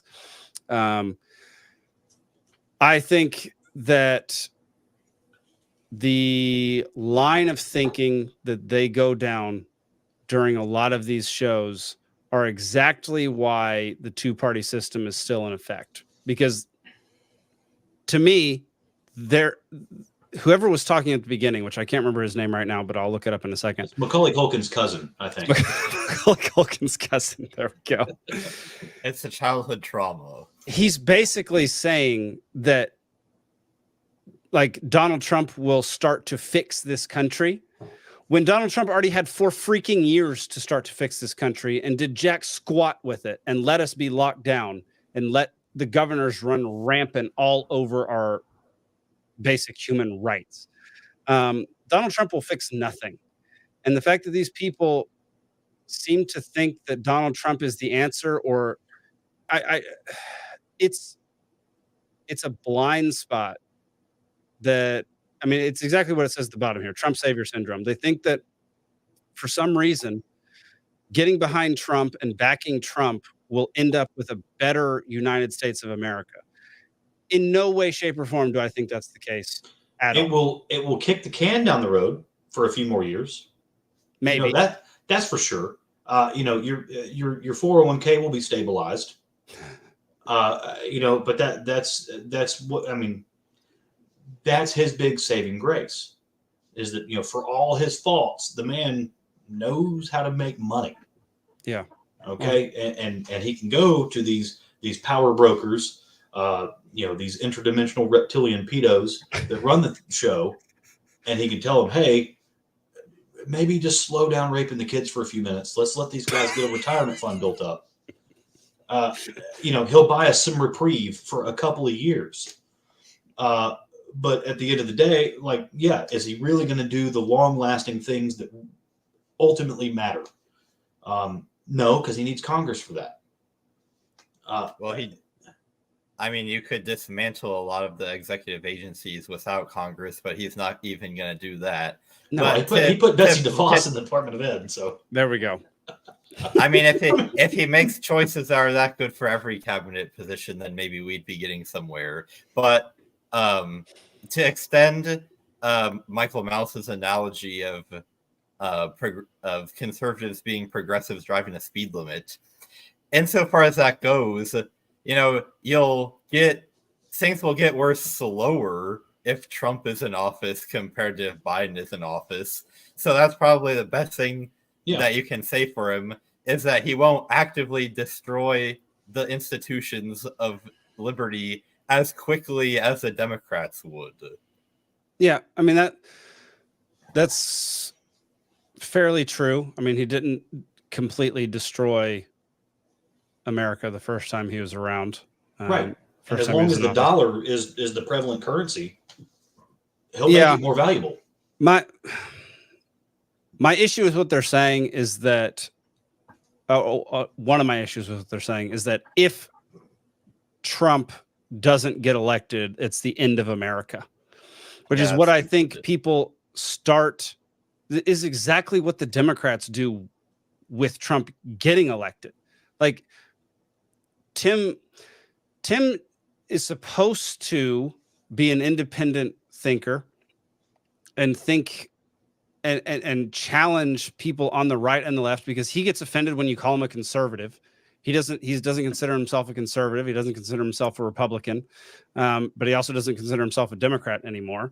He's supposed to be somebody who challenges both of these sides. And all I ever see him doing is speaking only well of Donald Trump, and acting as though if Trump doesn't get elected, it's the end of America.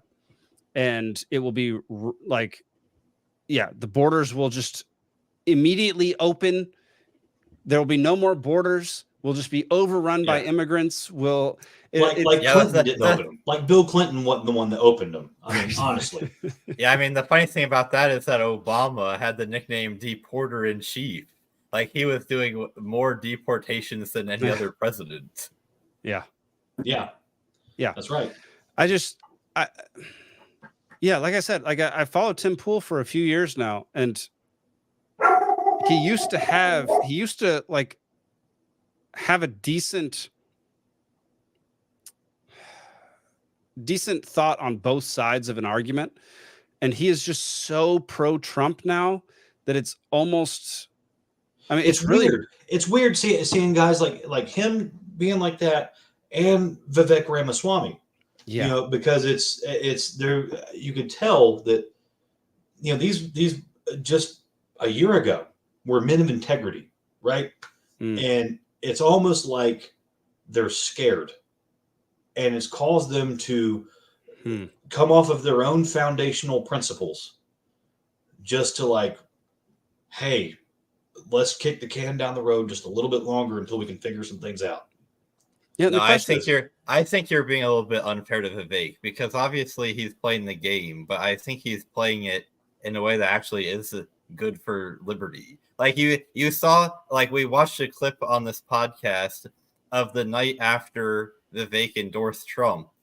Trump came out there and was talking about central bank digital currencies. There's no way that Trump knew what CBDCs were before Vivek was in his ear about it. Well, so sure. I think that he's playing the game, but it looks like he's actually like getting results out of it that are, you know, good for real people's liberty. Fair. Yeah, I don't have so much for. I actually tend to. I'm getting very pessimistic recently about where people end up. Like, because I felt really good about. I mean, I don't care for a ton of the things Robert Kennedy says or believes in. I like a lot of the stuff he says, but I don't believe in most of the things that he believes in, because he thinks government is an answer to problems. Right. But I liked that he was acting as an outsider and wanting to attack the system. And then he goes and gets a vice presidential candidate who's completely within the system and is not an outsider whatsoever. It was married to the CEO of Google, for goodness sake. Like, right. Yeah. You are part of the freaking problem. And you like, it blows my mind. And so like, I still love Tim Pool. I just wish that every now and then he would be more critical of Trump and what he completely failed to do in his first term, and not act as though Trump is going to be some type of fixer of the United States. It's just not going to happen. He doesn't have the guts or the know-how to accomplish anything that anybody who's for liberty or freedom wants accomplished. I think he has the guts. He definitely has the guts, but I don't know. Does he have the capability? Because he needs congressional backing. He definitely doesn't have the capability. No, it's not even about congressional backing. It's about being smart enough to not be undermined by your own administration. There we go. It's about not appointing people that are gonna try to, just undermine all your plans at every turn. Because it was just the problem with Donald Trump is that he had never read a single thing about, politics or, how to actually govern. And he got in there and trusted all the neocons to fill his cabinet and all his undersecretary roles and all the people that actually, have the power, because the president obviously isn't doing everything personally. Right. So he filled his entire administration with people that hated his guts, and it was because he was too stupid not to. Yes. I mean, the only ones that really did him justice were Betsy DeVos and Steve Bannon. Yeah. All the others sold him out. Yeah. And those two didn't even do their jobs that well. Well, Steve Bannon helped him, they had the whiteboards. I remember the photos going up on Twitter. There was 3 or 4 different whiteboards. He wrote out this is our mission, this is our timeline, blah. Yeah, I do remember that. He did all the story webbing for him, and then they started disagreeing on a daily basis, and so he left. Yeah, what makes people so devoted to this dude? I just don't get it, because he appointed so many horrendous people, and the way they'll explain it is, well, he learned from his mistakes. Prove it. Tell me one thing that he has done during his campaign to make you think that he has learned from his mistakes. He's done jack squat to convince me of that. He still takes credit for inventing the dadgum vaccine, like a freaking idiot. He might be smart when it comes to winning elections and winning popularity contests, but man, he is so not well read and has no understanding of how to actually run a government. Well, you bring up winning elections. you could say that he's also not really that good at doing that because he spent all of 2020 standing around complaining about, oh, the Democrats are gonna steal it from me, they're gonna steal it, but he doesn't actually do anything to like make elections more secure. And then after the election happens, he's like, see, I told you they stole it from me. But it's like he did nothing to prevent it.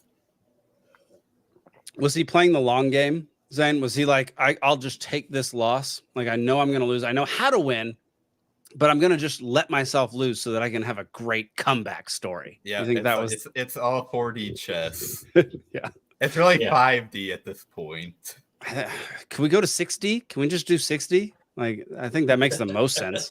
At what number does it become inhuman to have that level of intellect?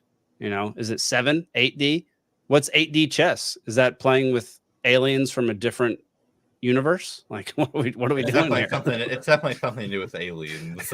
The way he campaigned, though, is definitely the game changer.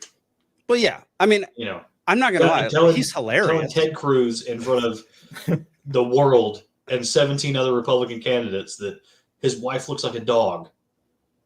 I mean, just no one was ready for that. Yeah. No, you're not wrong. Oh, Zach says Tim sucks. Interesting take. Zach also says 69. Just for no reason. Yeah, I don't know, man. It just blows my mind. Like, so that guy's name, dadgummit, I just had it pulled up and I blew it. Hang on. That dude's name is Daniel Baldwin. He's a Trump campaign staffer guy who's working on the campaign. So that's why he's. Is he in the Baldwin family, like Alec and Steve and all them? He has the hair for it. Right. So could be an offspring of one of them. He's very young. I mean, that suit was wearing him and not vice versa. No offense, buddy. Like everybody's been there, but you need to get a better suit if you're going to wear a suit. So I don't know, man. I get, like, this is one of the reasons that I stopped listening to Tim Pool as much, is just because of how often he presents a very pessimistic, and in my opinion, I'm somewhat pessimistic on a daily basis, but like the future that he presents is so devastating and so horrendous that even I can't get on board with it. Like, it's just like, people will be fine. There will be areas where things are bad no matter what happens, but like, not everything is going to be horrendous. Good night, Grumpy. Good night. Thanks for tuning in, brother. King of the audience members. All right. Anybody else got anything else to say on Trump savior syndrome? And well, instead of the lesser of two evils, I mean, can we just vote Cthulhu and the greater of all evils? Greater of two evils. I mean, let's just wipe it out, right? One thing's for sure. I'm not going to say Trump is the savior, Trump is the hero. It is odd, seeing these former stalwarts just coming out and being like, hey, Trump's the guy to save us. He's the one that's going to, he's our best shot right now. They're not even saying he's our best shot. They're saying he's our only shot. Right. He's our only. If he's our only shot, we've already lost, by the way. Yes. Yes. That is such. Yes. That's a great one. Let's just go ahead and declare that. Let's make the game plan. How am I getting my treasure chest off of this sinking ship? Yeah. Honestly, if Trump is my only shot, I'm getting the hell out of here. Yeah. Obviously, I don't believe that because here I am. But one thing's for sure is, if Biden gets reelected, I mean, we've known this entire term. He's not calling the shots right now. There's no way. What makes you say that, Stephen? No, I completely agree. It would just be another 4 years of people running things behind the scenes, which I tend to think happens anyway. Like Trump wasn't running shit. Well, of course they do, and that was one thing that Trump was at least able to shine the light on that. Because some of his pet projects that never got off the ground, he was at least able to say, "Hey, I gave the order to so and so. He went and talked to so and so. and nothing happened. And so then hey, that department and that department are part of the problem now. I like that. I like the fact that Trump's incompetency led to a good lesson for everybody. Right. He was at least vocal about like, hey, this guy stabbed me in the back, or this department can't follow orders. And we're like, hey, we've known that all along. Yeah. How are you learning this while you're president? no one pays attention to the libertarians. That's why. No one pays attention to people who actually know what's going on. It's really depressing. Yeah, but it's just like, surely you've seen this in management at your own hotels, right? Yeah, but and it's on a much grander scale on this one. But one thing's for certain is if Biden gets reelected, all the problems we've been having for the last at least 2 years, you're going to see those turbocharged. I mean, like they're going to go off the rails even more.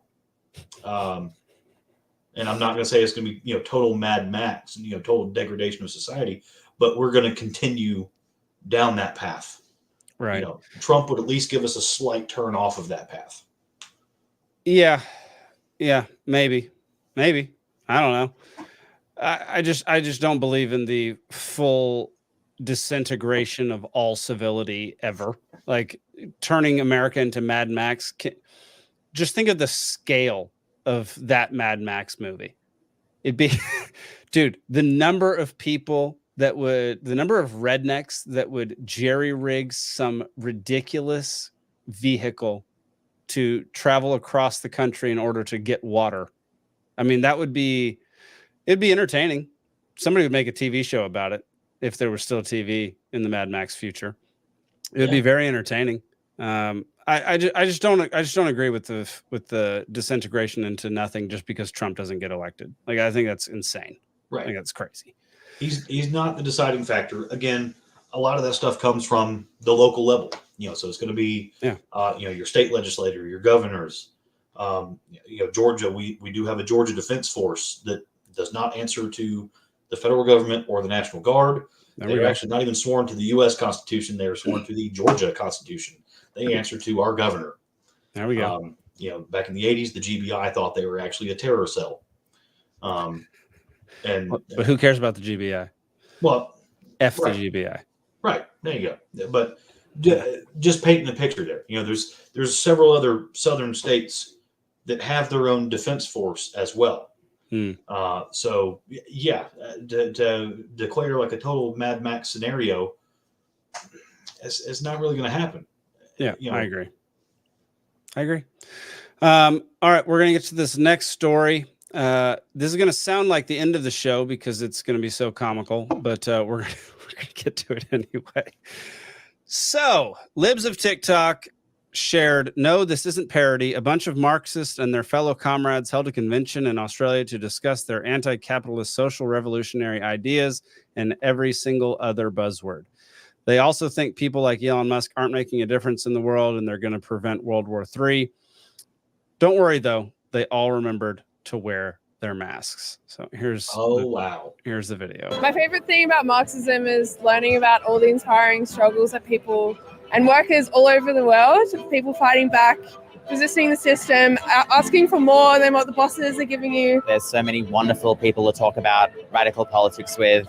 The fact that there's so much energy and passion in all of the rooms. I came to Marxism because I'm a socialist myself, and I think it's really important for people with similar politics to get together and discuss different debates and ideas, and there's no bigger or better place to do it than Marxism. The international speakers that come, you cannot miss the opportunity. On top of that, not just building education, but making networks for organization in the future to have a real impact on changing the world. I've learned more over this weekend in Melbourne than I've learned in an entire year of my classes back in Canberra. It's a great weekend. There's some things that will stay with me for a very long time. The best part, I think, has just been the discussions in the sessions, actually. There's been quite a lot of debate and, different ideas.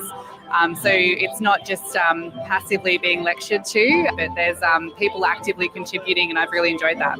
I'm a revolutionary Marxist, and there's no other place I'd want to spend my Easter weekend than amongst, other comrades, other revolutionaries, chatting politics. After coming here, it's kind of solidified to me that change really doesn't come from above. It's not going to come from the Elon Musks of the world. It's going to come from the people that already know that climate change is an issue. It's going to come from the working class. I'm here right now because the world under capitalism is completely shit. The climate crisis is threatening to completely destroy the planet that we rely on to survive. We're in danger of seeing World War III within the next 100 years, and that's not the kind of world that I want to live in. And I don't think that anyone else is going to help us change things. So if you want to get involved and be an activist, Marxism Conference is for you, and it's fucking fantastic to meet other people who actually care about changing the world.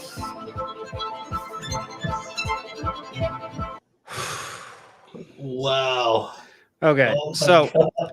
obviously so many issues with this, but in the spirit of what we were talking about earlier, which is not railing on people all the time, you have to admire how many freaking people were at this conference. We would be ecstatic if we got a bunch of freedom-oriented people, that many freedom-oriented people at a conference.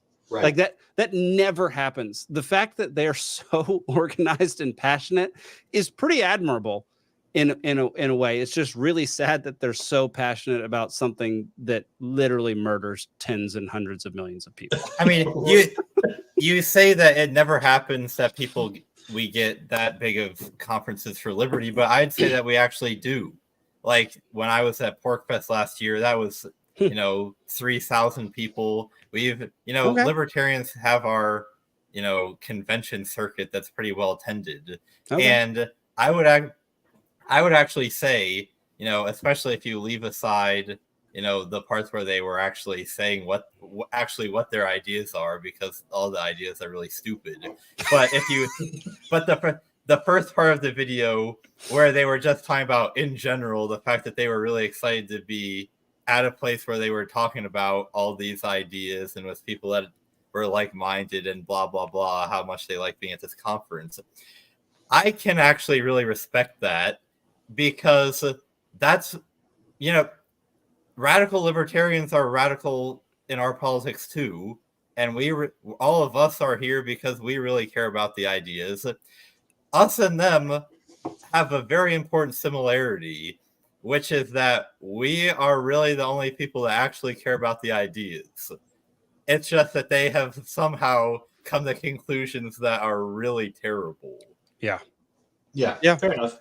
That's true. And I think one thing that I do think gives them an advantage is, I mean, just look at the word communism, just like community. Like it's baked into it. Whereas like liberty and freedom, It's it's like, all leave me about the alone. individual, and it's leave me alone. And it's not, it's not about bringing people together, which I think people like one of the core concept, or not the core concept, but the core, like just the visual behind communism is that it's about bringing people together and working together to an end goal, even if that end goal is self-destruction. But like liberty, it's harder to get people on board because people don't have an imagination. They don't imagine, oh, I can build my own community the way that I want to, and I can have my own friends and my own people who believe similar things to me, and it doesn't have to revolve around politics. And so I think it's far harder to recruit and build on a liberty and freedom oriented movement than it is a communist and Marxist movement.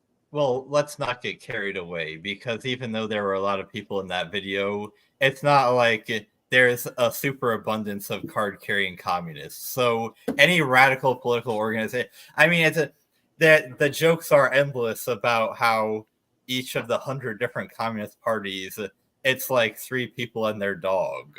So, but the other thing, to your broader point, I think it's important that the vision that people have of libertarianism is of a society where people are working together. Because I mean, obviously, being completely self-sufficient is a possibility under libertarianism, and if you want to do that, go right ahead. But when I think of what would be, the dream libertarian society, it is a bunch of people that are, trading goods and services, which is a fancy way of saying working together and living in harmony. Correct. But what I'm saying is people don't have an imagination. People cannot comprehend that. The first thing I get asked every time I talk to somebody about anarchism, what do you think their first question is, Zane? Oh, is it Mad Max? It's who's going to build the dadgum roads? Yeah, every single time, because people cannot comprehend how things would work without a authority in charge. And that's where you meet the biggest stumbling block of libertarianism and being an ANCAP like me is people cannot comprehend things that they cannot see that they cannot see. I'm not sure that the problem so much is comprehension. I think that obviously it's a difficult thing to understand, because when you're brought up in government schools and grow up in a society where you've never even heard of a private road, all of the roads are built by the government, and you can't imagine it any other way before somebody suggests it to you. Obviously, it's going to be hard for you to think of that. But the times when I've explained to somebody, oh, you're curious about how private roads would work, well, it would work like this. A lot of the time they're actually like, oh, I guess that kind of makes sense. I think the problem is a lack of commitment, where it's hard to be a political radical. Yeah. And it's even harder to be a radical libertarian because it's against the current power centers of society. It's against the state. It's against all of the big, corporations. It's against the media. Whereas at least if you're a radical Marxist, that's in fashion right now. Whereas being a libertarian is not really in fashion. So that is one advantage that they have over us. It is easier to do it when you feel like you've got a larger group behind you. Yeah. When you feel like hey, I'm a part of something right now. Like I have a team behind me. Yeah. We all feel the same way. I guess I would wonder, because like in the LP, the three of us are in the LP, so we all know the massive divide between folks within the LP and how it's sometimes feels like herding a bunch of dumb cats to try to get on the same page. I wonder, regular cats. No, I know, dumb cats. I wonder if it's a very similar thing in like the Communist Party or Marxism or whatever. It's way worse. It's what I mean. My joke earlier about 100 different parties. That's only an exaggeration by a little bit. You'll have like the Socialist Party, you'll have the Communist Party, you've got like the Peace and Freedom Party, you've got the Revolutionary Socialist Party, you've got the Global Socialist Revolutionary Party. I mean, have you guys seen Life of Brian, that Monty Python movie? Oh yeah. Where the people of Judea's front. Yeah. So part of the movie is they're making fun of all the different splinter parties of 1970s British socialists. Okay. And so, but it's set in like a biblical setting. So it's like there's one group called like the Judean People's Front, but then there's a splinter group off of that called the People's Front of Judea, and in one of the scenes they both invade Pilate's palace at the same time, and instead of teaming up to actually kill the Romans, they just all kill each other. There you go. Spoiler alert! Goodness gracious. Which I know some Marines. You bring up that. The total tribalism, the infighting. Yeah. I know some guys that were on the wall in Fallujah back in like 2007. And, they know that they've got this base with 100 Marines. And then you look in your night vision scope, you look out in the distance about a mile out and you see about 500 people line up. And then you see about 500 people line up behind them and you think, oh crap, I'm dead. This is it. They're all cut. And then they start shooting at each other because they're fighting for the chance to go kill the Americans first. and then there's like 30 of them left, and then it's just pat, pat, pat, pat, pat. Okay, go to bed. What is this world, man? What is Yeah. this? What are we living in? But that was something I noticed that like the one that I'm a revolutionary Marxist. I'm a this Marxist. I'm a that. All this dichotomy, like your special identity, which by the way makes you not a communist anymore. If you have an individualistic attitude, if you're trying to stand out in some kind of way, like look at me, like that's not communism. I think my favorite part of the video was the person that said that, the revolution is going to come from the working class. And you just look around and you're like, nobody at this conference is a working class. Right. Yeah. Because that costs thousands of dollars to go to. Well, and that's one thing I was thinking too. Like, how cool would that be for like a local libertarian party to run the taco stand outside of that thing? And be like, yeah, smash capitalism all day. Oh, cool. Yeah, that'll be $5. Dude, they all paid to be there. Oh yeah. They're literally using capitalism to promote Marxist ideas. Oh, hey, go try to visit the grave of Karl Marx himself. It's pay $5. That's the only way they maintain the grounds. All right, we're gonna get to one more topic because I promised we would before we get to the funny videos. Here is a video all about the apples, Stephen. All about the apples.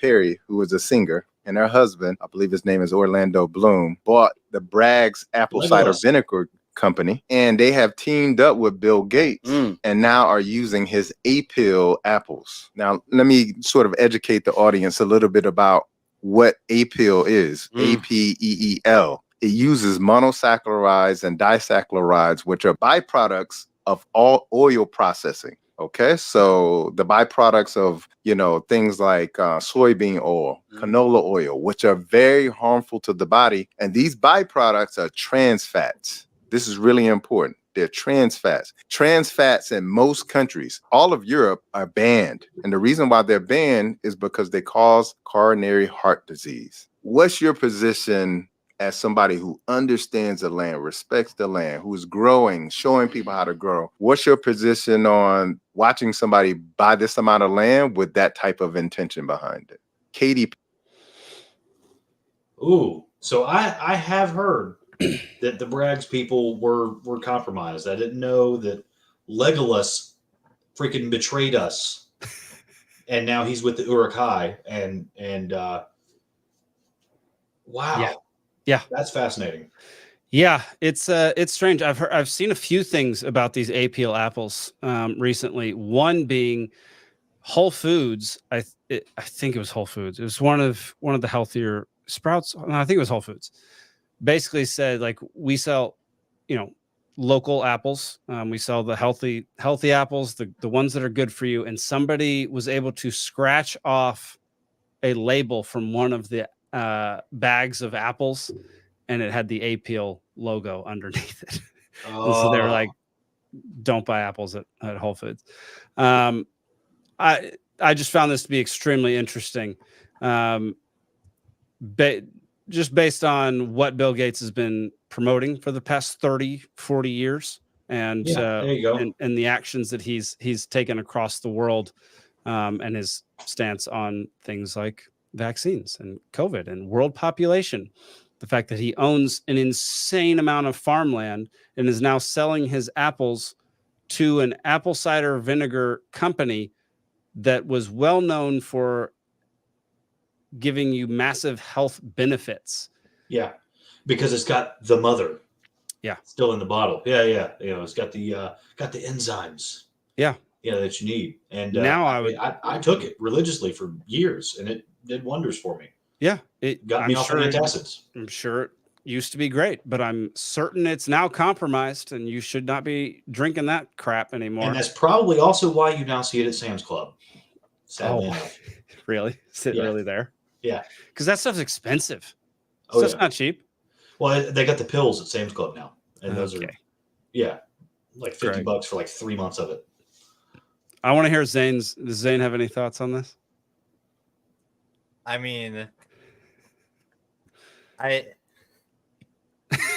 don't have anything to add. I actually would agree with most of what you two have already said, which is, I actually have made a conscious effort over the past year or so to reduce my consumption of seed oils because of how bad they are for you. I haven't gotten super paranoid about it. Like, I'm sure I'm still eating some, but I'm pretty sure I'm eating less than I was. And that's the thing with a lot of this stuff, is that I think as libertarians we have a tendency to see something that's even a little bit bad and be like, oh well, that's the end of that. We have to all migrate over to the next ridiculous thing. Yeah, and it's like if we can just be moving in the right direction and be at a place where you're satisfied with how you're living your life, and I'm not going to be concerned if one appeal apple ever touches my lips. I'm not going to be overly concerned about it because I just don't want to spend my life worrying about all this stuff. I just want to worry about the correct amount. Fair enough. Yeah. I'm on board with that. Yeah, I mean, I went through that kind of. It was a little bit of an identity crisis, in the early 2000s. I graduated high school in 2003, and so like from 2003 to like 2010, I was really trying to figure things out, and I was like. And that was, right after 9/11, I had friends and family over in Iraq, fighting for my freedom because hiding under a rock in the desert. And I was like, screw the Saudis. I'm going to boycott Saudi oil. And I figured out pretty quick, you can't really do that. But what I can do is I can boycott Venezuelan oil because screw that guy. And that's one station. And I can avoid one station. So it's just at the end of the day you got to figure out what makes the most impact for you in your life, and what can you actually implement bit by bit. Right. And knowledge is power, but unless you put it into action, it's just a liability. There you go. Well, y'all, we've come to the point in the show where we're going to watch a few funny videos before we get out of here. Thank y'all so much for tuning in tonight. Make sure you hit that like button. Share this show with your friends. Subscribe to us over on Rumble. That's our primary platform. You can also subscribe to us on YouTube, but Rumble is our primary platform. We also have Twitter, Instagram, Facebook. We're on Odyssey now. So anywhere where you want to consume your podcasts, including all audio podcast platforms, you can do so. Just, we're trying to grow this podcast now. Now that we're outside of the Libertarian Party world, we've got some ground making up to do. Because I don't think that you can blame our lack of viewership on that. I don't know. Maybe you can. I'm not entirely positive about that. Actually, I think there are many reasons why people may not have heard about us yet. Look, we're still a small show. We've only done 63 episodes. That's more than 69 episodes. That's more than most podcasts that get made, but it's still not a ton of shows, considering we only do this once a week. That's barely more than a year of shows.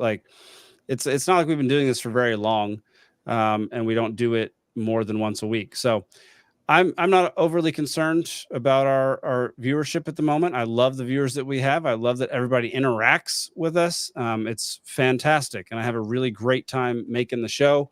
And we're going to keep this up for as far as I'm concerned, I'm going to do this every Thursday night for well into the future. At least until episode 420. At least until episode 420, because we got to hit the two big landmarks. That's right. Brian says, still a baby compared to Tom Wood's show. Yeah, you're darn right. That's very true. What episode is he on now? 6,000 or something like that? 2,500 and some. Yeah, Rogan's on 2,200 or something like that. So he's been doing it since 2013, 14, somewhere in there. He was one of the first. Yeah. Dane Cook was first, actually. Dane Cook had a podcast? Yeah. Does he still? No. Oh, thank But God. He had a podcast when podcasts were a brand new thing. He was like one of the first comedians to have a podcast. Oh, that is hilarious. Yeah. I think that I remember in 9th grade, I think was the first time that I ever listened to a podcast. I'm like, wow, a podcast. This is amazing. Yeah. Yeah. And now, could we even consider this a podcast at this point? We're mainly a video oriented show. Like this, I'd say I'd call it a show more than anything. I rarely refer to this as a podcast. Actually, I just say the show comes on 8 o'clock. But yeah, tune in every week. Smash that like button. Give us a follow. Share it with your friends. We're going to try to use Twitter a little bit more. Brian, we're not going to call it a video cast. That just sounds really stupid. Sorry, man. All right, let's get to some funny videos. This is a guy in a city council meeting just mocking leftists for an entire video. Chairperson and honorable members of the committee, thank you for the privilege to speak today. My name is Scott Shamblin, he, him. I'm a proud Democrat and especially proud of our great history. While I am not a birthing person, I am a fertilizing person, and I oppose this bill. The very idea that such a bill would be proposed is an act of violence on birthing and fertilizing persons alike. It is a threat to our way of life. It is a threat to my way of life. I want to start by telling you of my lived experience. In the last 2 years, I've personally seen how this issue is a birthing person's issue. 7 of my partners over the last 2 years became pregnant. 7. And you know what? Babies are the woman's issue, and they took care of their issues appropriately. How, you might ask? For abortion. Had I not had this option, I would be a parent to at least 7 different children with 7 different birthing mothers. This is unacceptable. It would ruin me financially and completely destroy my self-indulgent way of life. If abortion becomes illegal, I will be unable to continue exercising my freedoms without consequence and actually be held accountable for my actions. I am fortunate to have had a Darwinian education. It is immoral to painfully prolong the survival of the weak when we could remove them from the equation to accelerate our evolutionary progress.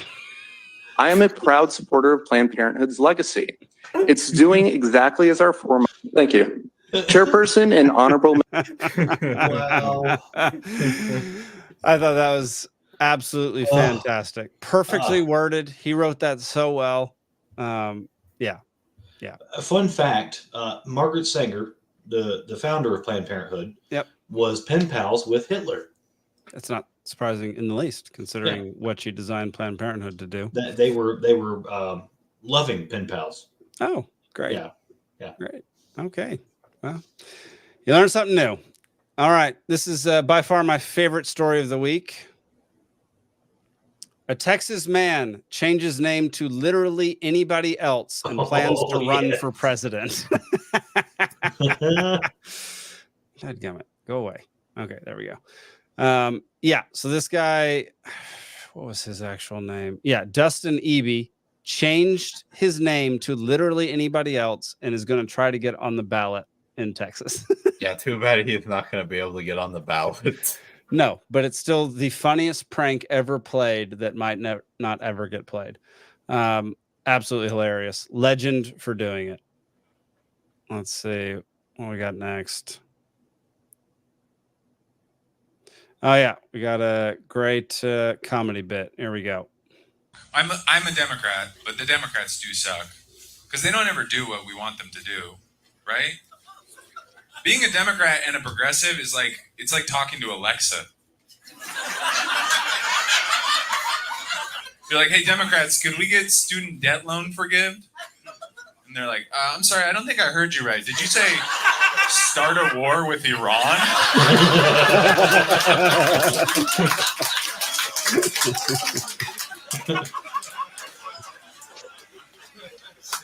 Hey, Democrats, could we get like a cool young progressive candidate? They're like, I'm sorry, I don't think we heard you right. Did you say you want an elderly man who spent the 90s locking up black men for a drug his son still does? Is that what you... I'm a Democrat, but the Democrats do. I thought that was great. Yeah. I couldn't remember if we'd watched this on here before, but it is by far the best fishing clip I've ever seen on the internet. It might be a worm bite, but it's been windier today. Oh, yeah, it's not a worm bite. It's not a worm bite, turns out. Giant. Oh, giant. It's a giant, so. It's a giant! It's a giant! Oh, it's a baby! Baby! Oh, it's a giant! It's a giant!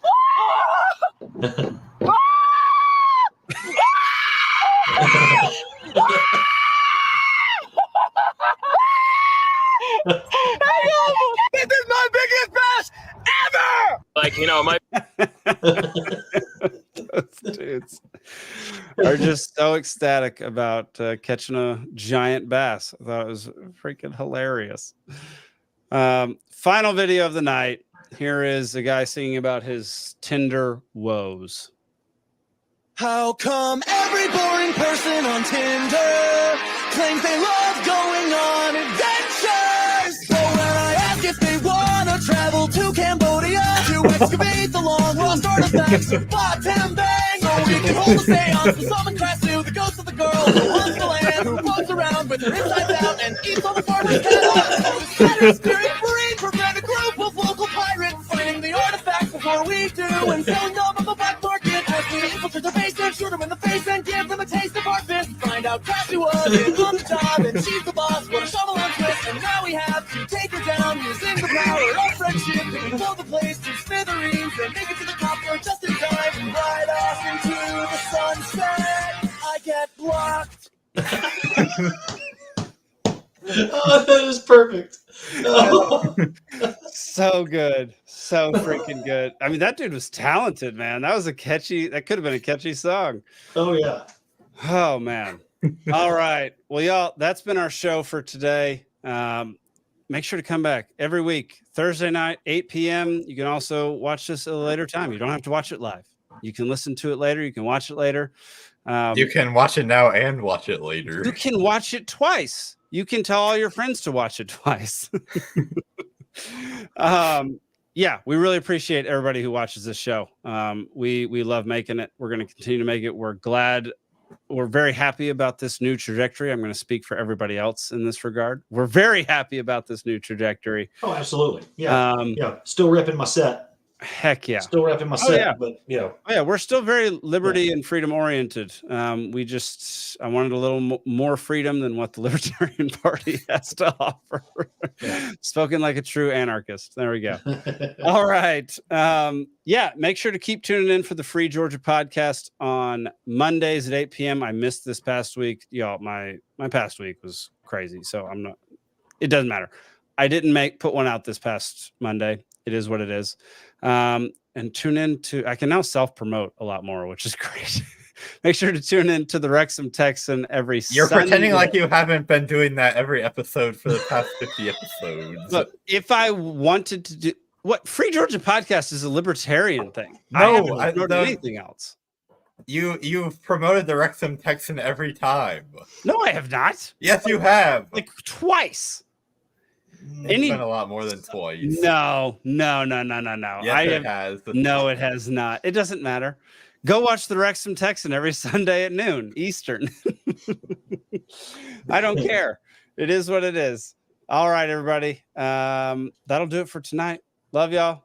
Peace. Cheers.